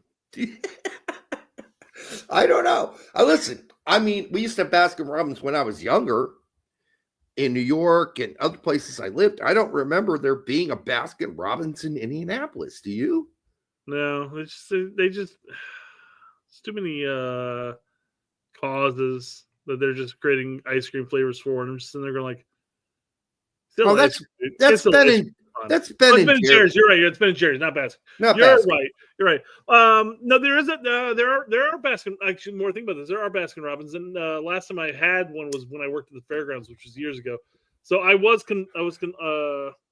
mixing up the two. Baskin's not that bad as far as price wise it's concerned. So it's good ice cream. When I was a kid, it was fabulous. I think I used to get mostly bullshit like cookies and cream and the caramel swirl and all that shit. Sure. But we had a great local ice cream shop in Bloomington when I lived there. Moose Tracks or whatever it was called. Moose Tracks. Moose Tracks, great. And they made an amazing sea salt caramel. Dude, those type of places will fucking ruin you for other places. Oh my God. They will ruin you. Mm. Yeah, every time I go back down there, I'm always stopping by and grabbing some of the moose. So good. And it's all handmade and hand churned. It's disgustingly delicious because then it's really hard to go buy ice cream at a grocery store. It's one of those things where it'd be like 20 degrees outside. Like it would be like today where it was like snow, 6 to 8 inches of snow, and there'd still be a line outside of that place. In the fucking middle of winter. That place was baller. And Fumar is right because he brings up Adeyemi. He's another one of the players on their priority list from the board of players that need to get more playing time. So, and there were 2 others. And those were players that the board had made significant investments in that Terzic fucked in the asshole and never played. So their value went down and dropped like a rock. All right, breaking. Austin FC. More transfer news, yeah. Transfer news. Everybody loves that transfer news, but me. Breaking. Austin FC are finalizing a deal to sign U.S. men's national team forward Brandon Vazquez from Monterey, per sources, obviously because he's not a starter there anymore. Fee is north of $6 million plus add-ons, I'm told. I mean, that's pretty hefty. Vazquez will travel like this. Fucking right. That's right. Yeah, man, that's. How much did they pay for him? I don't remember. You pull it up and take a look. Let's continue talking though. And this is from Tom. Don't bogart that joint, my friend. No, I hope that doesn't get us hit. Remember? We played that. I feel like you covered that well enough. Like we played that for like 5 seconds. Yeah. And we got hit for that. We could have argued that, but what's the point? Yeah, there wasn't. All right, let's see. From Cincy to Monterey, they looked at a fee of 7.8 million euro, and Monterey is selling him to Austin for 9.6. 10. So they made a bit. The fee north of 6 million seems to be that's a market value, but I mean that looks. I'm looking at transfer market. Oh, let me just pull it over here. I guess. Yeah. It seems a bit much from a guy who finished up his Liga MX season for game upon game upon game upon game upon game not starting. Now, he got like occasional start, but not many. Okay. So, as you can see here, the fee was 7.8 million euro. Well, I understand it's where the site's based out of, so take that for what it is. But they're selling it for 9.6. So they made 2. Yeah. That's profited when you're looking at a player that's getting no minutes practically. Mm-hmm. So good for Monterey on some decent business. And hasn't really scored a whole lot of goals. No. And Larry talks about this all the time as far as MLS just overpaying for American players. And quite frankly, this is another one of those cases. I mean, do you think he's worth 10 million, almost 10 million for transfer? I guess Austin does. I wouldn't have, but I would have thought around more 8. He'll be a serviceable center forward for Austin. Don't get me wrong. No, he will be. And maybe that's what they're basing it off of. Like, we already know he's good in this league, so let's just bring him back. Throw this in the search thing. Maurice Malone. Maurice, M-A-U-R-I-S-C-E. Sorry, M-A-U-R-I-C-E, Malone.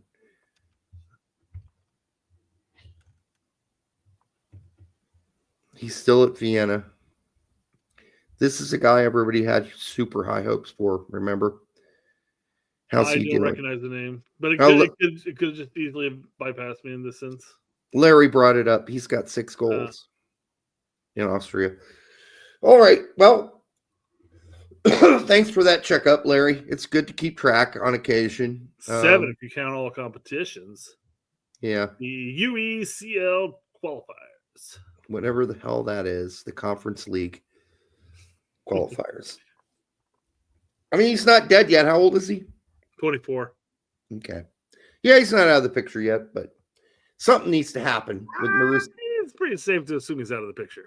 Maurice Malone would need to do something like fireworks would need to shoot out of his asshole. And he would need to score a shit of goals. He would need to be the top scorer in the fucking Austrian Bundesliga to get noticed and then move somewhere else. Apparently, Orlando City has a bid rejected by Club America for Alejandro Zendejas. Of course, Tom. Selig Bogert. Yeah, of course. Talks have stalled. He'll remain at America. If you're Zendejas and you have a choice between playing for Orlando or Club America, and you're or the best team in Mexico, America, who are you gonna pick? The best team in Mexico. And will Orlando pay better? Probably. Probably get a bigger salary. That would be my guess. But whatever they're offering, America, though, maybe not. Whatever they're offering is not enough, because you know how that goes with Club America and some of the big Liga MX clubs. Sure. They overprice the fuck out of their players. They're not willing to sell, and that means even European clubs too, not willing to do it. So good luck to him. Yep. Didn't see a move happening, but yeah. Yep. What else we got? We got a lot of transfer fucking news. Jesus. Yeah, no, there's a lot. It's a silly season, man. Of course. It is silly season. TBR Football exclusively understands that both Leicester and Ipswich are eyeing a move to bring Coventry striker Haji Wright to the Premier League this month. This month? He's injured. He's still injured. He hasn't played for like a month and a half, 2 months. Like, I don't care. Let's bring him back. I guess depending on how bad the injury is or what kind of injury it is, maybe they're like, well, that usually heals up pretty good. Yeah. I would think that injury history. I mean, Leicester really going to stop playing Jamie Vardy altogether, maybe, but he can play out left, I guess, left winger. Haji Wright. Transfer market needs to bust up their injury history. He hasn't had an injury since apparently the 2022 and 2023 season. Yeah, they haven't updated it. Okay. I'll get on my German friend right away. Yes. This random American in the championship. Let's make sure we get him updated. Yeah, he's a good guy, but you can imagine how much shit he's got to do. Like, I can't even imagine running that site. It's absolutely insane. But every player under the fucking sun, yeah, it's gonna be rough. Yeah, absolutely crazy. I don't know how he does it. I'd like to have him on sometime to just talk about that, because I'm sure the stories he could tell. Yeah, both of these are desperate teams. Leicester and Ipswich are desperate. Yeah. And they're looking for, a good deal. And if they think they're going to get like a cheap deal for Haji Wright out of Coventry, I don't think that's the case. Yeah. So, all right. So John has mentioned he has heard some rumblings out of Chicago Fire that they are targeting Cole Campbell. American Youth International is currently getting minutes as winger for Dortmund's second team. Would be a multi-year loan with a purchase option, et cetera, et cetera, et cetera, et cetera. Edgar jumped in and said, hey, this is a false report. I beat him by a day. I've already said it the day before. Well, I feel like you saying it's a false report is you looking at it going like, this would never fucking happen. But Edgar's got a lot more followers, so God bless him. Well, Edgar, because I mentioned, because I followed up by asking, hey, is this a false in the sense that Cole is not coming to MLS, or false that Chicago are not targeting him for a loan? Regardless, I don't see Cole coming back or coming to MLS even for a loan, let alone a quote unquote purchase option. There's no way that Dortmund will ever let that happen. You might remember what I said a day before Edgar posted that. I said, this isn't happening. Cole has something that Landon Donovan would never understand: ambition. Well, Yeah, and the reason I bring up the difference here is that it's, I know Edgar mentions how he has somebody in connections with Chicago and said both are false. That neither Chicago are looking at him, nor is he coming. Period. I think that Chicago aren't stupid enough to think that. Which is basically what Alex said to me, and I don't have the thing pulled up here, but I'm like, he's like, hey, Alex is like, hey, I wouldn't put any thought or time into clearly false reports, et cetera, et cetera. I'm like, well, we have. There are so many actually well-known and into the mix pundits, or not even pundits, but just like people who have the inside scoops that give us a bunch of things that never come to fruition. So if we can't sit here and talk about it, what are we going to talk about? I got to say, Brett, when we look at all these usual Yanks Abroad report rumors, how many of them actually end up being true? 20? Very minimal. Very minimal. That's my point. Yeah. 10%? Which is why I also followed up with I'll believe it when I see it with all these reports. It's like 10%. And some of these guys, who posted this one? This was John. Who's John? He's connections with the Chicago supporters group. He's followed by Alex Calabresi. Yeah. Who basically said John's full of shit. Yeah, he's a part of the Ring of Fire class of 2023. Wow. So Calabresi's basically saying, I follow the dude, but he's full of shit on this one. He's hearing some rumblings. Basically, Calabresi's saying, there ain't any rumblings. Regardless, I guess my point when I posted this was that as a Fire fan, I would absolutely love it. As a U.S. men's national team, I don't see it happening, and I wouldn't want it to happen, period. I do think that maybe a loan option wouldn't be a bad option for him, but he is getting on the bench, and he was getting a couple minutes here and there for Dortmund. So why would he go anywhere? So my point was, that's your point.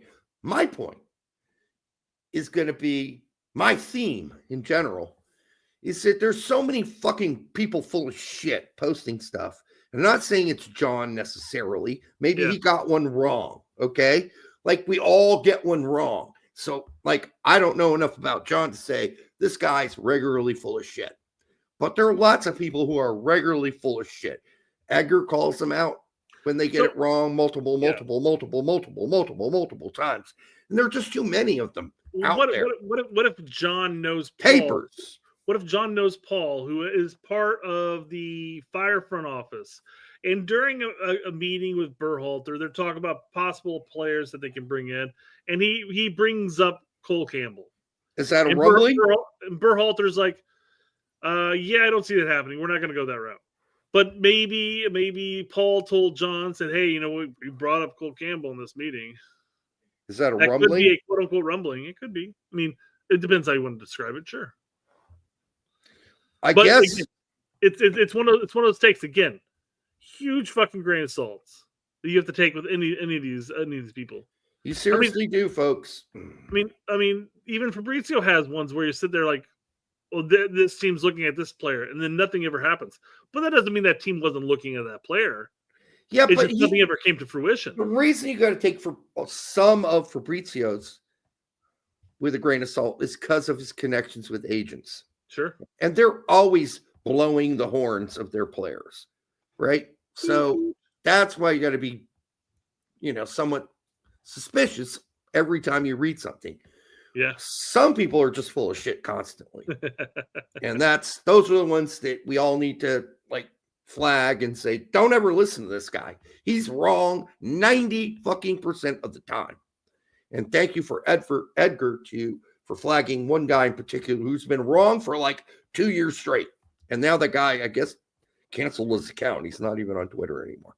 John's still on there. Is that what you're talking about? No. Okay. Another guy. Yes. Another not John.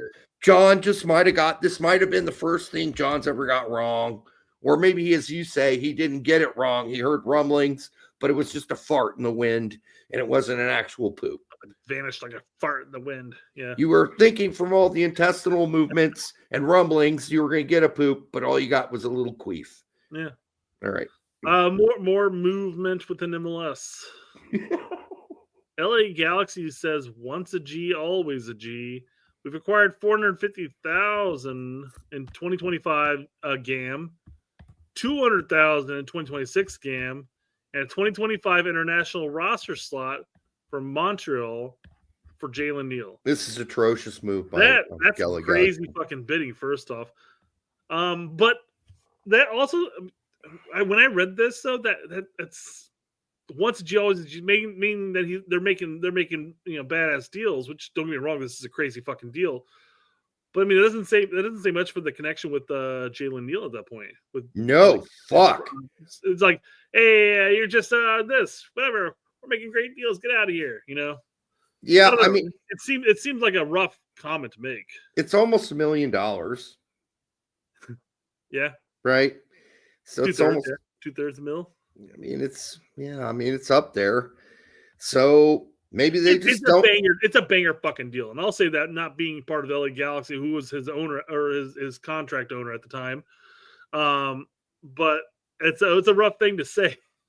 Well, I guess LA Galaxy didn't really believe in the kid, because if you really do, and at his age, you hang on to him for another couple of years, and then some European club comes along and they give you $4 or $8 million for him. Now they're just going to poop him out here for $7 grand, right? Yeah, it's crazy. Or $700,000, you mean? I'm rounding around the area. You said $7,000 or $700K, right? Hey, yes. It's not even a fucking $1 million. Like, you must have no faith in Jalen Neal. So American Ultra says that's really great business. Yes, it is. I think LA Galaxy came out ahead here. How so? Because Montreal played this kid for 2 fucking seasons. He's one of the best CBs, young CBs in the league, and they sell him for $8 to $12 million to Bayern. We'll see if that happens. I hope it does, and I hope LA Galaxy gets put in their place. Well, Jalen Neal's here's the thing. Jalen Neal is one of the highest rated young center backs out there. Don't disagree. All right. Did he have a great season? He had a pretty good season. It's not great. Sparkles and shit didn't fly out of his asshole or anything, but he came back from that injury too. You got to keep that in mind. But somewhere along the line, LA Galaxy are like, let's just cut our losses now. These Montreal guys think he's spectacular. We're going to get almost $1 million, a little under $1 million. Let's just take the money and run. And the international roster spot. Don't forget that. So I mean, LA Galaxy's looking at him going like, hey, here's the center back. We can replace the center back. Maybe they don't hold his abilities as high as we are, because you and I are looking at him going like, he's an up and coming youth center back that has a lot of promise. We're looking at it that way. They just came back from a serious injury. LA Galaxy's looking at it. Here's a little bit of money that we're going to get that's going to bolster our next 1 or 2 years of running this team. It's an offer we couldn't refuse, I guess, is what they're saying. Yeah. And again, I hope Montreal plays the fuck out of him, and I hope he balls, and I hope he goes on the national team, and I hope he gets sent over abroad, and Montreal ends up making 8-10 mil. That'd be great. I'd love to throw that in LA Galaxy's face. So here's what it comes down to. If this is a teenager we're talking about. Yeah. So this comes down to LA Galaxy thinking, all right, his ceiling's here. Whereas Montreal's like, we think his ceiling's still here. Exactly. Yeah. And LA Galaxy's like, well, you think a ceiling's that high, we'll take your money and the slot. And good luck, because we, behind the scenes, and if I were Montreal, I'd be like, whoa, what did we just do? Because they totally accepted that offer. And Montreal's looking at it, go, we literally just paid you in funny money. So. Well, it's still money. Well, Montreal's ownership's not looking at it as money, but yes. It's still money they could have spent somewhere else. Sure. And you lost an international spot. That's the bigger thing, in my opinion, quite frankly. But then again, the GAM works into the international spot as well. So I don't know. Yeah. It'll be interesting to see. Well, again, I'm hoping Montreal can sit there and shove it in LA Galaxy's face. He's not a teenager. He's 21. My bad. Apparently. Did he already turn 21? Holy shit, he was like 19. Seems like yesterday. But anyhow. But he was injured for the season. That's true. He was injured for a while. So still 21 is like, that's like a baby in a crib for a center back. For a center back, yeah. All right. For the 326 of you here now, make sure you like, subscribe, share it with grandma, and kiss your stepsister on the cheek for us. How much more? My voice is starting to give out. A little back. We're right to the end there, Derek, because we got right. the Camp Cupcake to talk about. Yes, we do. All right. Whew. Let me do a little zoomy here. There we go. A little bit better, I think. Let's just start at goalkeepers. Are we really sure why Drake Calendar's on this team? No, I'm totally over Drake. Whereas Matt Freese makes sense. That makes sense. Schulte makes sense. Zach Steffen? I guess it makes sense in the sense that Poach put it out there a while back. Well, I used to watch Steffen when he played for Man City in the Cup games. I know who that guy is. All right. I guess that gives you a lot of rub going forward. Well, I mean, it's Camp Cupcake. I mean, what goalkeepers is missing out here? That's a viable option. If let go, here's the thing we don't know is how many of the guys were asked and were like, no.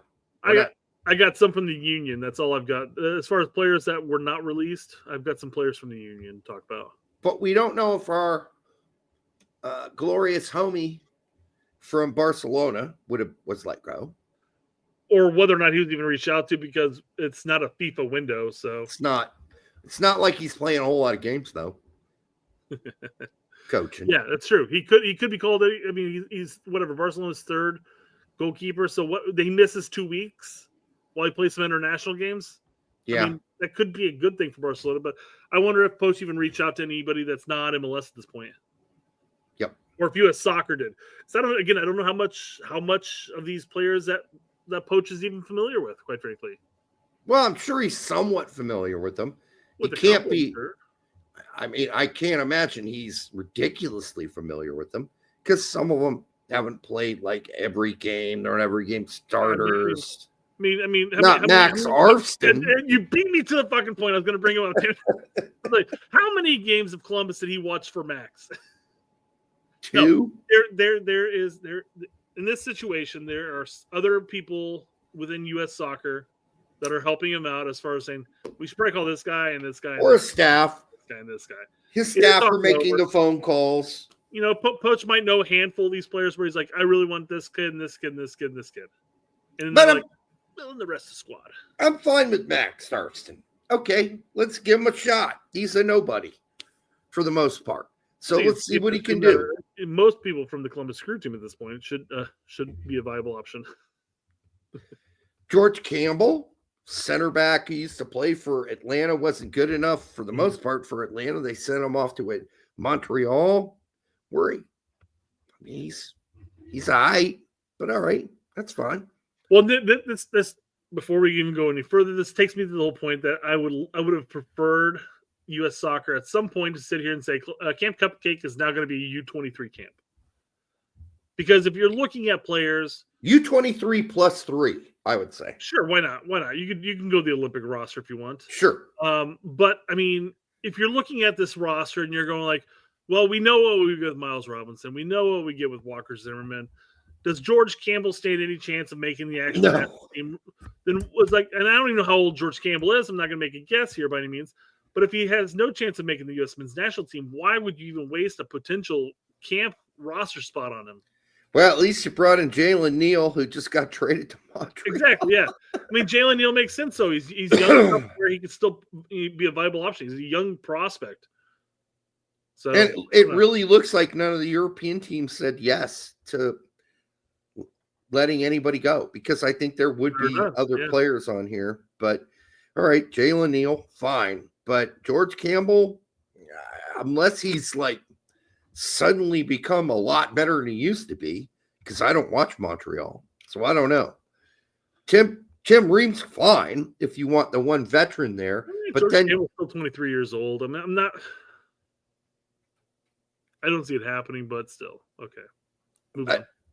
Right. Tim Reen's fine if you want the one veteran on your team. But if you do that, there's no fucking reason to bring Walker Zimmerman. I just don't see the point. One or the other, but not both. Well, I mean, that kills the aspect of what we would want in a U23, and that you want to give the future an opportunity here at this point. Right. I feel like all the the Zimmermans, the Robinsons, even the Reams, they are all vying for consistent playing time with the men's national team week in, week out. They don't need a throwaway Camp Cupcake. Who's going to benefit from that? The U23s, younger players that need a stage to show. Like, we already know who Walker Zimmerman is. We already know who Miles Robinson is. You would hope that Poach would too. So you don't need those two guys. Give two younger center backs a shot, and then pick between the three of those guys as your veteran guy, your leader, right? No need to bring all three of them. We already know what they do. It's a waste of time. And Shaq fucking Moore, we were all joking. What if Shaq Moore makes this team? But none of us really thought it would happen. But apparently a bunch of guys that were called in before Shaq Moore weren't released. So they just went with Shaq Moore. I mean, I know he's loaned out, quite frankly, into the Swiss League right now, but Justin Reynolds from Chicago, give him a look instead of Shaq Moore at this point, because we already know what we get with Shaq Moore, and it's not anything you need to worry about. Well, Harriel, I know, is one of the players that weren't released. Why players are being released for this is astonishing to me. They have to be there for training for preseason, Derek. Nothing going on. All right? Nothing. Come on.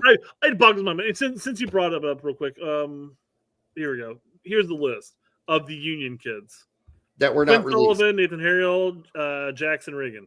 He's Jackson Reagan, isn't he? Sounders. I don't know. Maybe he got included with all the Union kids. So I assumed he was with the Union. I didn't look him up. No, he's Sounders. All right. Well, there's three kids right there for you. So yeah, that's too bad. and it's ridiculous. I'll come back to the super chat in a sec. BMR says Brett suggests somebody from the Fire. What a surprise! I mean, I can't think of any right or left backs that could substitute for Shaq Moore that would in the U23s outside of somebody that plays for Chicago. Of course. U.S. men's national team report. If it's the same guy we read regularly, toast to you, my friend, and all your hard work. For $9.99.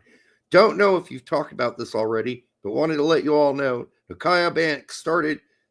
I just threw in Banks. You threw in his last name. Well done. Yeah. Started for Augsburg, first team in a friendly against Hoffenheim, and almost scored. Happy holidays to you guys. Thank you, my brother. Keep up the work. Keep up the good work. Listen, it's a guy you got to have to keep an eye on going forward, right? You have to. I mean, there are certain positions that we are lacking in, and Nakaya Banks could be. Listen, everybody. That's what we were talking about the Tony earlier on. Is he going to turn out? Well, it looks like Nakaya Banks is closer to turning out for Augsburg than Tony. Yet, we don't know. For Bayern, we don't know.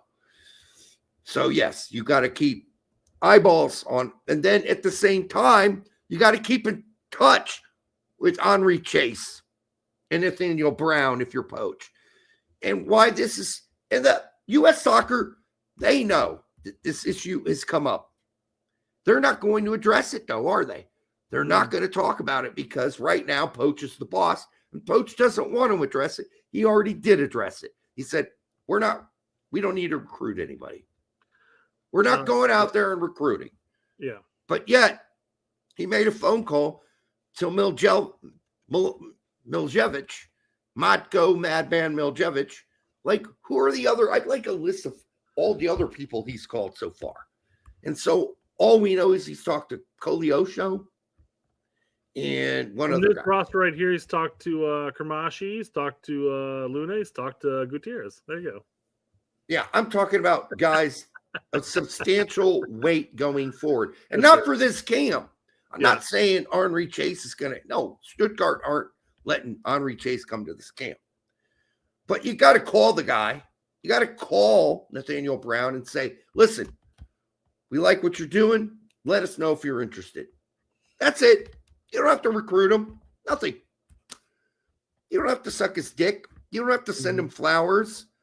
You don't have to send him a bag of dildos in the mail. You don't have to do any of those things. You just need to say, we're watching. Yeah. Let us know. Keep us. So give us some American feedback. Talk here says the Union players, Sullivan and Harrell, weren't released because they're doing preseason in Spain. I don't agree with this argument here because they let McGlynn go, and I know McGlynn's vying for the. Well, he's right. That is what happened. But American Ultras is absolutely right. This is what happened. But it doesn't make sense. They released other players, or at least Ain. I get it. I know. But I guess McGlynn's obviously vying for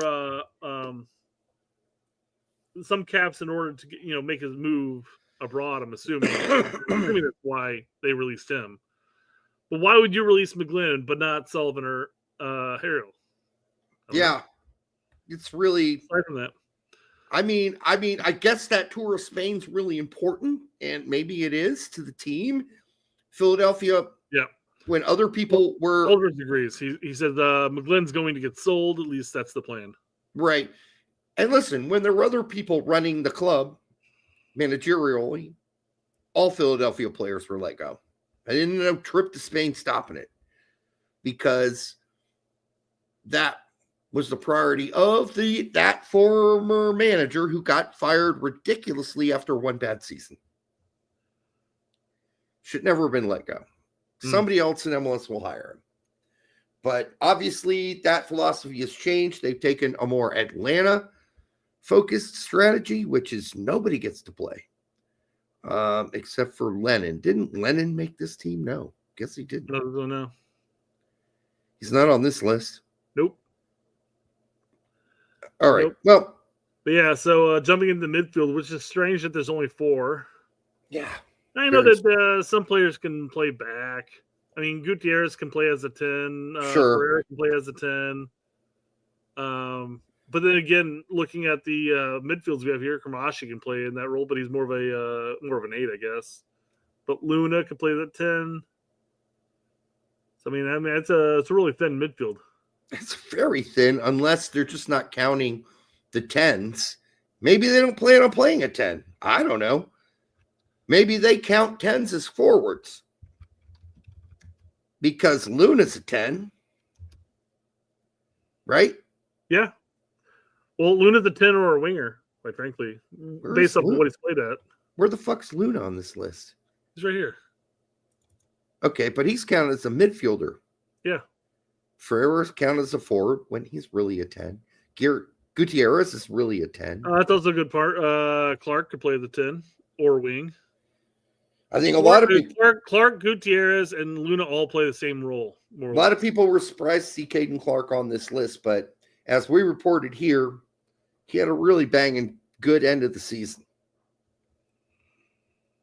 for Montreal. Like out of nowhere. He just started clocking and playing well. No Duncan McGuire in the list, but hey, Brian White's back. Yeah, fine with it, I guess. I mean, I don't know who else you pick, but Brian White just keeps earning it with the Whitecaps, although he's got no hope of ever making the U.S. national team. No. None. So that's kind of the burn on that. It's like, why are you calling up a guy who's got absolutely zero fucking hope of making the team? And maybe Vazquez wasn't available. Maybe because of the transfer rumors and all that shit. They're like, nah, he's not coming. And probably Vazquez is thinking, well, I just made the big boy team. So why would I play on the C team? I'm not doing it. Bigger surprise is Indiana Vasilov, who at one point, at Aston Villa, everybody were like, whoa, this kid just got a start for Aston. Well, I mean, he's not bad at St. Louis, but I'm kind of surprised he made the team. It's kind of out of left field, but that's fine. And then you got Matko Miljevic, who doesn't even have a club because he's such an asshole that nobody wants him on their team. That's fine. Maybe Poach can find a way to get this guy to not be an asshole.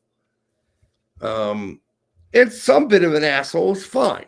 you want players to have like a little bit of edge. I mean, at 23, you get released from at least two different teams because of behavioral issues. Mm-hmm. I mean, red flags all over the place. He's an incredible athlete. Nobody is denying that he's not an amazing athlete. You don't win the youth karate or judo or whatever it was championships in South America, youth championships. You're a great athlete, obviously. And we've seen him play, I think, when he isn't busy punching people in, tournaments he's not supposed to be playing. He's had some moments. So, and he was at one point pretty highly touted and thought of going back 4 years as a youth prospect. So we'll see what happens there. I like the fact that I'd rather have him in there than Brian White, but I'll take Brian White because I don't know who else you're going to pick at this point. I really don't. I'd rather not see Brian White. I'd rather not see Jesus Ferreira again. Matko a striker, or is he a winger? Who? Matko. I think he can do CAM winger. Okay. So as far as strikers are concerned, you got Brian White, Ferreira, if you want to. But okay. Yeah. Not a whole lot of center forwards in this Not group. a lot of center forwards. Not a natural ones. A lot of wingers, some CAMs. American Ultra says Matko's center mid or center attacking mid or left wing. Yes, thank you guys. In case I'm not here to confirm that with Brett, it's good to all have you out there. If I don't know it, then we're really in trouble. So thank you for letting us know. No Duncan McGuire, that's a positive. Is Patrick a striker? I think he's a winger too. I don't know, quite frankly. Not a striker, though. Not that I know. Listen, I'd rather keep an eye on this season. Everybody's saying he's insanely good, and I mean, outside of catching Chicago Fire games, I don't get around to watching much of MLS because there's so much European games going on too. Is he a forward, or is he a center forward? I have watched 2 Clit games. Chambers is saying he's a 9. I've watched 2 Clit games all season. 6'4" with a bit of pace.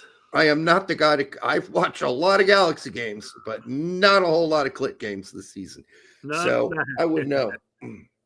Clit's it's fictional anyway. It's fictional thing anyways, right?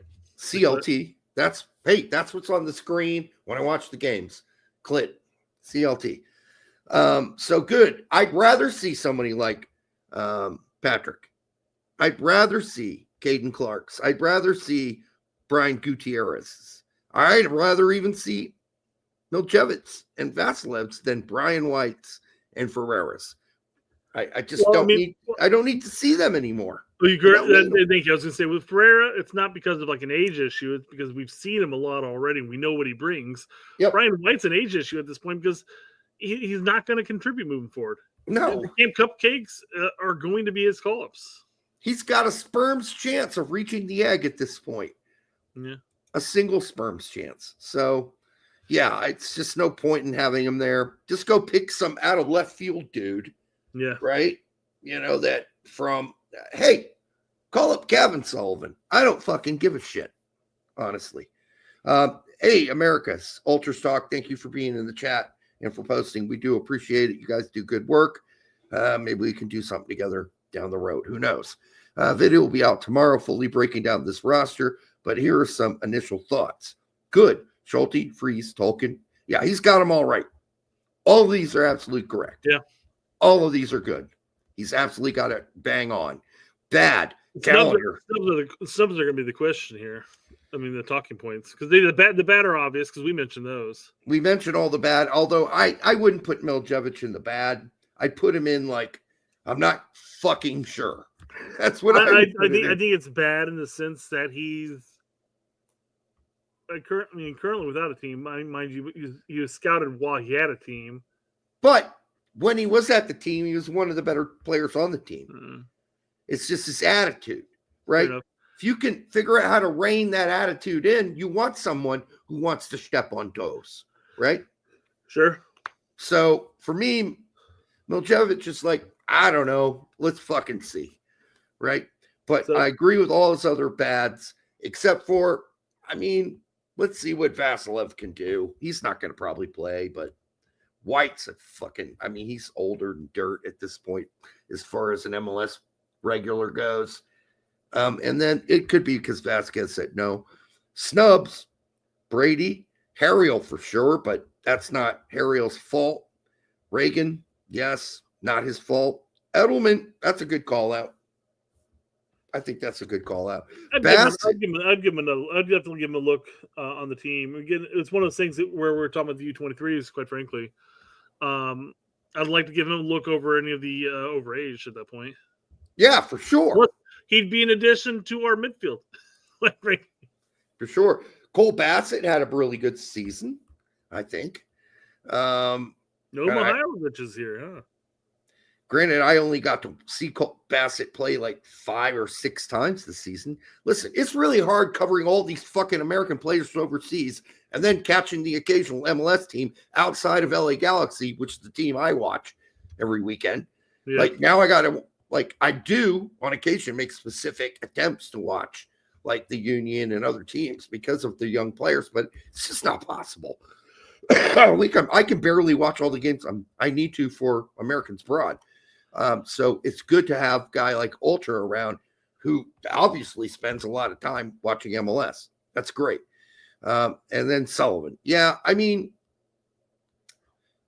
yeah, there's probably a reason for that we're not aware of. I hope. The roster Gaga. Yeah, the roster doesn't make any sense to me. Let's see what Poach can do with it. Yeah. But we couldn't have Gaga. Gaga has a busted finger. Yeah, he's injured, BMR. All those ladies of the night, you know. He was fingering himself too hard in the asshole, apparently, and broke his fucking finger.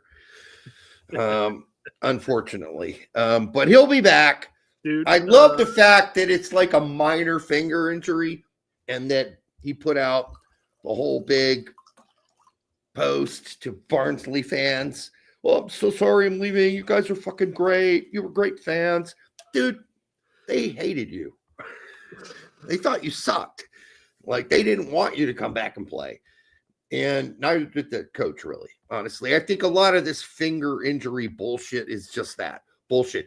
I have known so many fucking goalkeepers in their career break a fucking finger, wrap that fucking shit up, put the gloves on, and play. Yeah. We had a goalkeeper in high school who broke his fucking goddamn, whatever this finger is, ring finger. He wrapped that shit up in so much tape, put the gloves on, and went out and played. So I don't know how bad this, like that shit must be going 90 degrees this way, right? That's how broken that shit needs to be for you to not play as a goalkeeper because you got a finger injury. Just a little bit of tape. Just tape that shit up, dude. You prop that little pinky up, boop, you pop it straight, put some fucking tape on it, put gloves on, you're good to go. Anyhow, that's just me. I'm old school. You rub some dirt on it and you move on. Finger injury. Come on. All right. So, no, there was other reasons that even when he was healthy. We talked about this too. He was the third bench guy. Okay. So as a whole, Derek, what are you hoping to take from this Camp Cupcake? Not much. Like if we get one guy who has fireworks shooting out of his asshole and just shooting jizz all over the field because he's that fucking good. And it's noticeable in the sense that when we watch Esmir Bajraktarevic. Yeah. And we watched that guy and we said, that guy. There's something there. Like we watched it. We had our show the next day and a half or whatever it was after that game. We're like, there's a kid there that really stood out. And I think there's something there. I don't know. It's not magic, but I saw some good, and now he's going to be off to PSV. He was an 18-year-old on his first season at New England. It was clear as fucking day that there was a lot that was very promising there. Unfortunately, it was always in the cards for him to play for Bosnia. So, some people have said that it was because he wasn't called up to the Olympic team. Other people have said, well, he was going to take that call up to the Olympic team, But then U.S. Soccer found out that he really intended playing for Bosnia-Herzegovina the whole time. And so they didn't call him up because of that. I don't know if that's true. Because if I'm U.S. Soccer, then I hear that Esmir's having talks with Bosnia. That makes it even more important for me to give him the call up to the Olympic team and have him on the team and get his buy-in to the team for the future. So I don't think that's what happened. Just my opinion. I think he just didn't make the team, and that pissed his shit off. There are enough people that have a lot of the inside takes that we actually listen to and follow that are standing firm on the topic that he was always going to be playing for Bosnia, and that was well known. Well, what about my comment that even if U.S. Soccer knew that, they should have used the Olympics as an opportunity to get buy-in from him? Well, here's the question, I guess, because they don't specify this, but what if they did offer the Olympics and he said, no, I'm going to go play for Bosnia? No. I don't think that's what happened. I'm sorry. I'm just looking. You can say no all you want, but I'm just saying. No. Like, no. Let me just give you a common sense take. If I'm Esmir and I'm interested in Bosnia, and they call me up to play for the Olympics for the USA, which doesn't cap time me, I'm still going to go play because I'm going to go sell my ass. I'm going to make myself look great in an international tournament. Yes, it's the Olympics, but still, you go. I can see what you're saying. That'd be a really dickish move, especially since he accepted a call up from them like a month later. My guess would be is that Bosnia reached out and said, hey, we want to call you up to the senior squad. And he said yes to it. Then said no to the Olympics. No, that's not what I hear. That's fine. What I hear, and this, I think Edgar said this too, so it's not just me alone, is that he was going to be called up. They heard about the Bosnia thing, and they decided not to call him up. That's one way to look at it.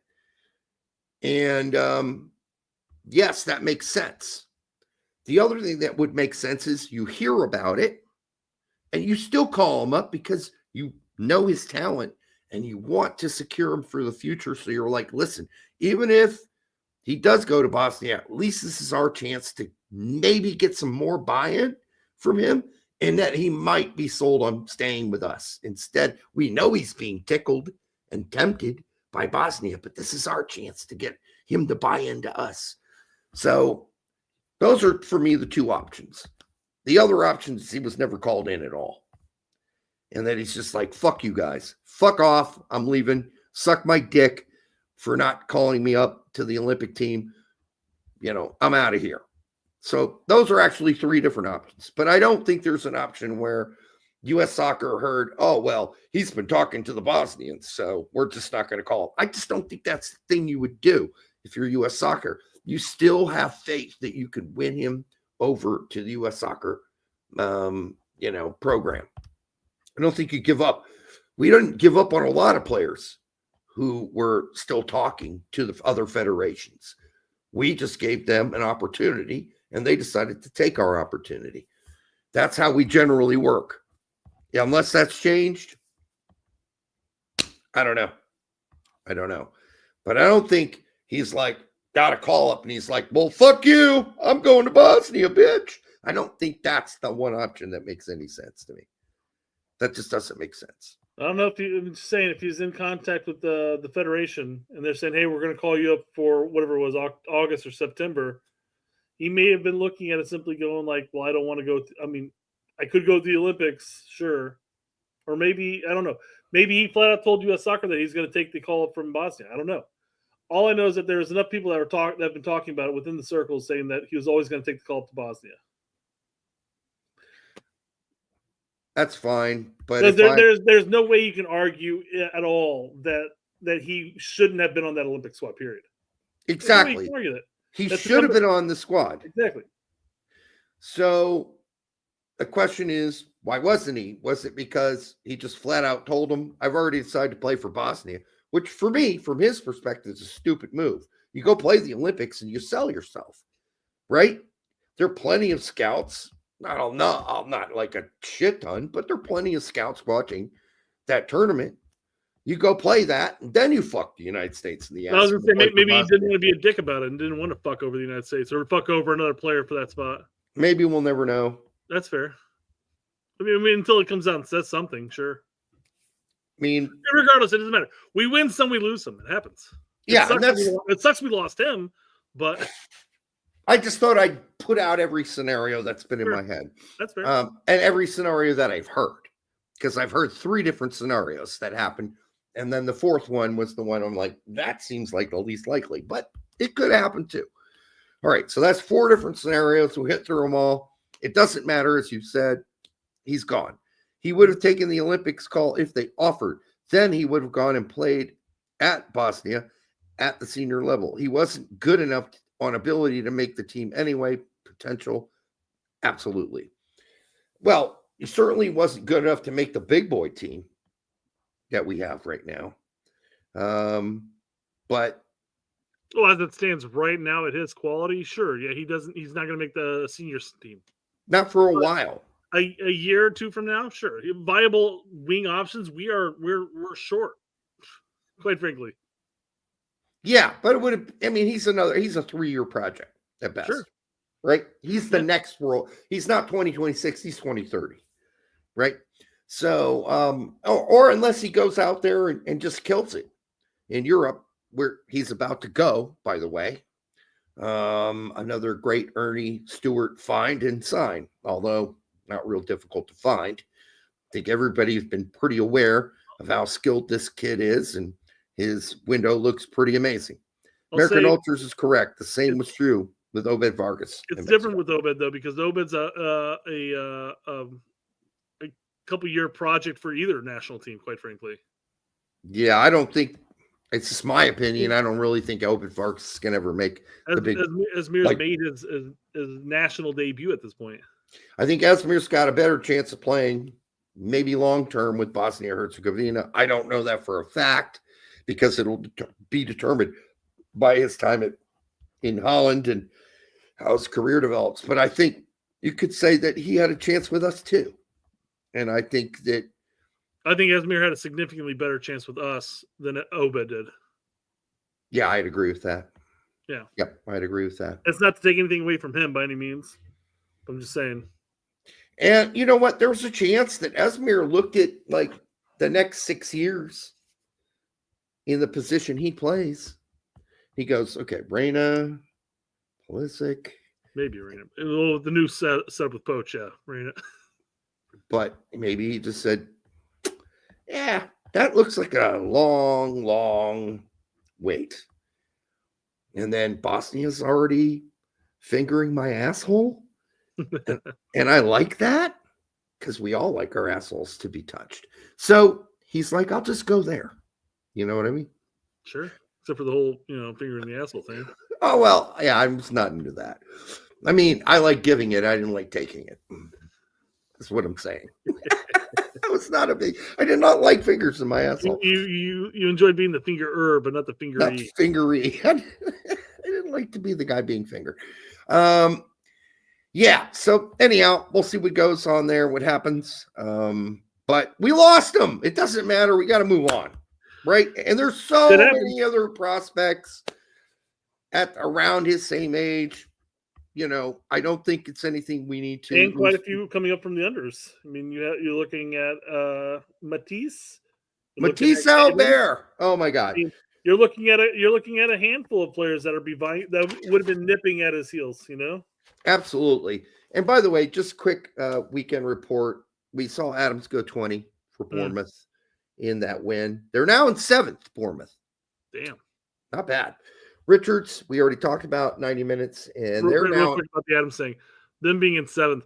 It's funny because whenever Adams made the move over to Bournemouth, all leads were saying like, oh, he's going to a fake club, a fake club with no history. And where are the two teams at? Yeah, I mean, Bournemouth still has the worst badge and logo ever. 100%, yes. It's like the worst thing ever created. Like somebody needs to go to Bournemouth and say, your badge is ass.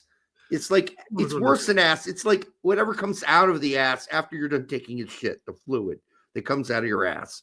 to make the shit turd flow through your ass. It's that bad, that brown, milky liquid. That is what your fucking logo is, and it needs to change. Some moron heading a ball in the logo. It's the worst. It's the worst logo ever. Worst. I'm all right. Gooch. Just want to say, Gooch is back. Hey, he still exists. Lyndon Gooch went 90 minutes for Stoke. Daryl Piquet injured. What? Oh my God. Brendan Aronson, 90 minutes. We already talked about. Aiden Morris, injured. Ethan Horvath, bench. Horvathing it. Sargent, injured. Haji Wright, injured. Dwayne Holmes. Hey, Dwayne Holmes, 84 minutes, and an assist for Preston North End and a tie. He still exists too. Tanner Tessman, 15 last minutes for Lyon on this is all Saturday. Busio, 90 minutes in that tie for Venezia. They could have, had they won that game, which they should have won, they could have gotten creeping their ass out of the bottom relegation zone. They blew that. By the way, 369 of you here now, giggity. Make sure that you like and subscribe and share with your grandmother. And give your stepsister a titty twister if she consents. Okay, Cardoso, 90 minutes and a win for Batiste on Saturday. Donovan Pines for Barnsley. Yeah, he didn't break his little finger. He's still playing. 68 minutes and a win. They now stand in fifth place. So they're in the promotion tournament playoffs. Yeah. Right. Brendan Austin. Can't forget Brendan Austin. Went the full 90 in that loss for Tottenham. He might play the next game too, depending on how things are going there. But boy, Tottenham are a flaming ball of shit right now. They are horrible. The Spurs are just bad. They've been bad for a good while now, or a little while, long enough. The fans got to be losing their shit. But anyhow, Brendan Austin played. American Ultras does a great story, but not eligible for U.S. men's national team. I've never heard he wasn't eligible, but I trust American Ultras. I'll do more searching there, yeah. I did my research on him, but it was 2.5 years ago. So I would need to re-research it. But at the time, I believed he was. So let us know why that's the case. I believed he had a relative that would make him eligible. If not, let us know. I mean, Transmarket only has them citizenship for England, so. There you go. But that wasn't the case a couple years ago. I believe he had a little American flag next to him as well. So if he's not eligible for U.S. Virgin Islands. But wait a minute. Doesn't that make them also eligible for the U.S.? Because we're a protectorate of the U.S. Virgin Islands. So yeah, I've heard not eligible. Yeah. So because we're a protectorate, you would think that no, they have their own national team, America's Ultras. You are right. They do. But he's saying he was kicked out of the US 18 camp. He went to midway through because US Soccer realized. Wow. With it being a protectorate of the United States, you'd think like you'd be eligible, like it was American Samoa. Oh, I take that back. It does have it here. So he's still got it up there on. So it's still up there. And let me call Manuel.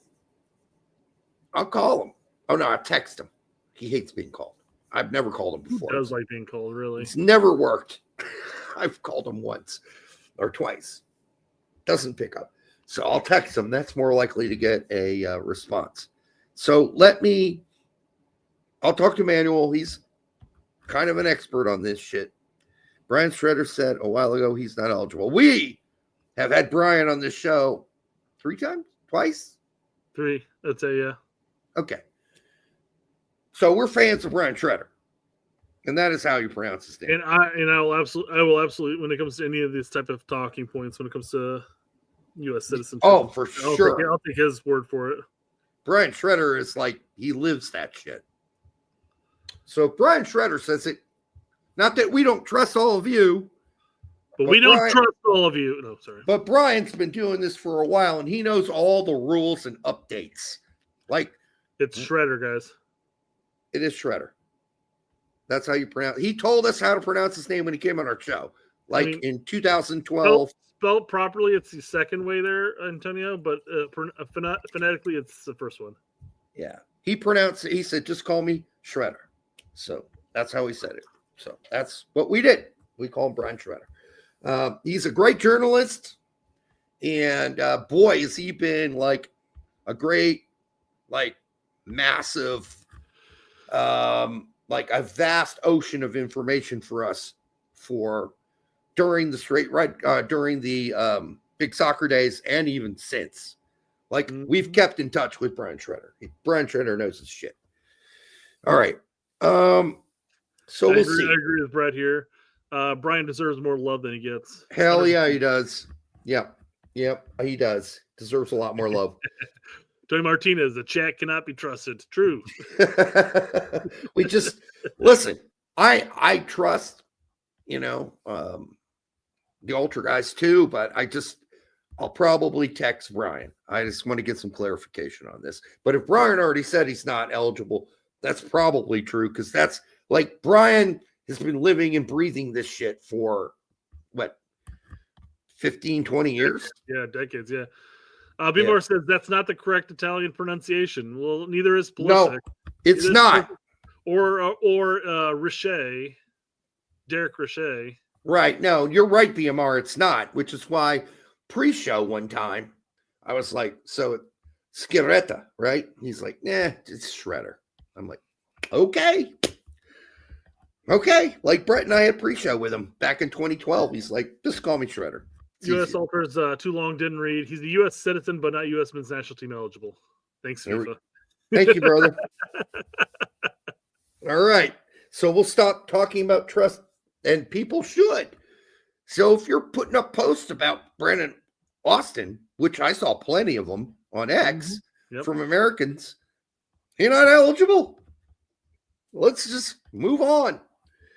But thank you for bringing that up.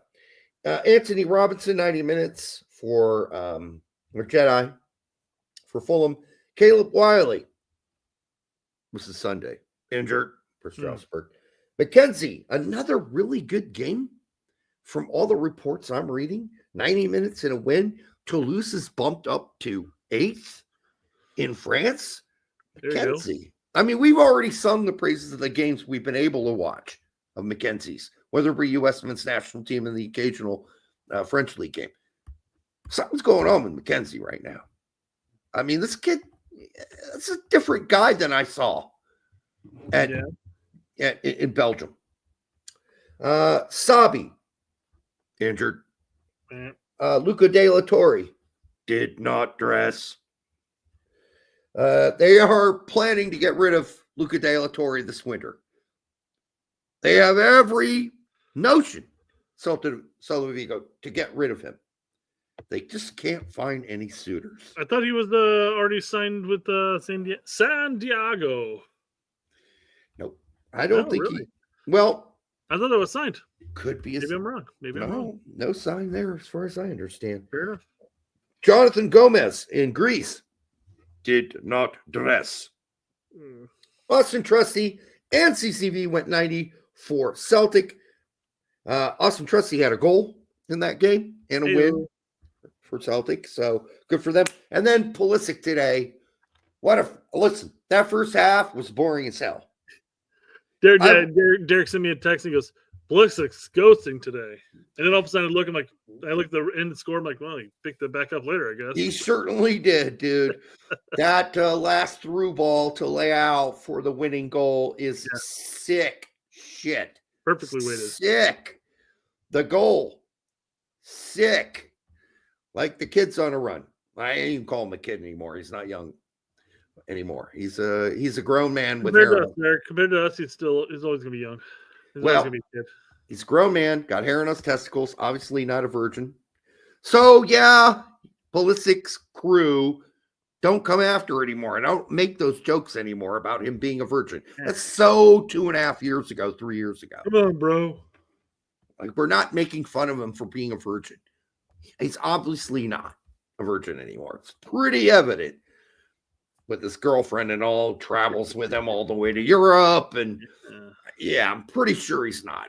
So yeah, it's all right. Get off my back. And then it was a joke anyhow. And then Musa had a good game too. Although he didn't play the full game. Musa, I thought, was generally pretty good. So we got nothing to complain about right now. Except for all the fucking injuries. Yeah. And then we'll have to deal with that as we go. All right. I think Brett actually has to go to work tomorrow. I don't. I don't, because my school's closed because of snow. Even though we live relatively 10 minutes from each other. My school's all the way down the south side, Andy. His is on the north. So they got pounded down south compared to the north, apparently. So we got a good 7 inches or so here. You wish. We got pounded pretty good. You got pounded with 7 inches, baby. Ooh, all night long. All night. It wasn't that long. I fucking shuffled my driveway and I came back out the next day and there was another 6 inches on it. I'm like, motherfucker. So total 13? Probably, yeah. Yeah, that's Mandigo territory. Once you go past 7 inches, man, it all feels the same, right? That's John Holmes territory. Because 7-8, that's our friend Peter North, our contributor, right? Oh. You're just outside Indy? Now, are you saying Indiana as a whole? Or are you talking about India's in downtown? You fucking live near us? What the hell's going on? Why aren't we best fucking friends? I don't understand. Can we just become best friends? Let's just do it now. No, you guys are really young, but you're doing a fucking great job. There's no way that Brett and I, at your age, we were when we did big soccer, we were in our 30s and 40s, right? Word. Yeah. So, and I'd already done, my 40s by then, probably 15 years of writing soccer for various, you can check it out on our bios on our YouTube page. So we were grunts by then. What you guys are doing and the much focus and research that you guys do, and as much as it's impressive. And your posts are just generally really good on X. So keep the fucking good work up. And if you don't know and don't watch their show, go check them out on YouTube. And maybe we'll do something together because it's a lot of fun. I mean, we'll try to if we're on your show, I promise not to swear a lot. All right. Or say things about cocks and stuff. Or whatever, diddly things. All right. Fumar, man, I love Bloomington. Underrated party school. Underrated for sure. You have low-key baddies. Oh, well, I don't know what generation he's talking about, but when I was there, yeah, that's all that was. It was Party Town Central, and it is great. It was a lot of fun.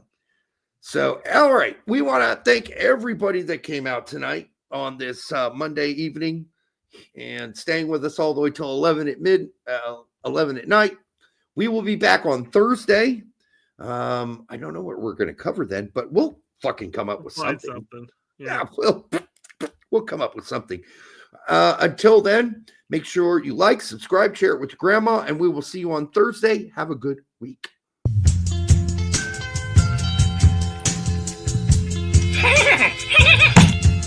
That hurt. I want to play in Europe. What the hell does that mean, right? Because Europe could be Latvia, Luxembourg. No one's talking about Latvia or Luxembourg, dumbass. So you don't want to just shove it in there. Start with a smaller finger, especially if this is the first time. Start with a smaller finger and go slow. I mean, there's a lot of things that need to change. Honey, eating ass, it is the best thing that you can do for your man. I want people to realize I'm just human. I'm just human, and I make mistakes. So this guy, Derek, wants to know, is putting your tongue in an ass really the thing to do? Yeah, it feels really good. Yeah, just it's a weird one, I think.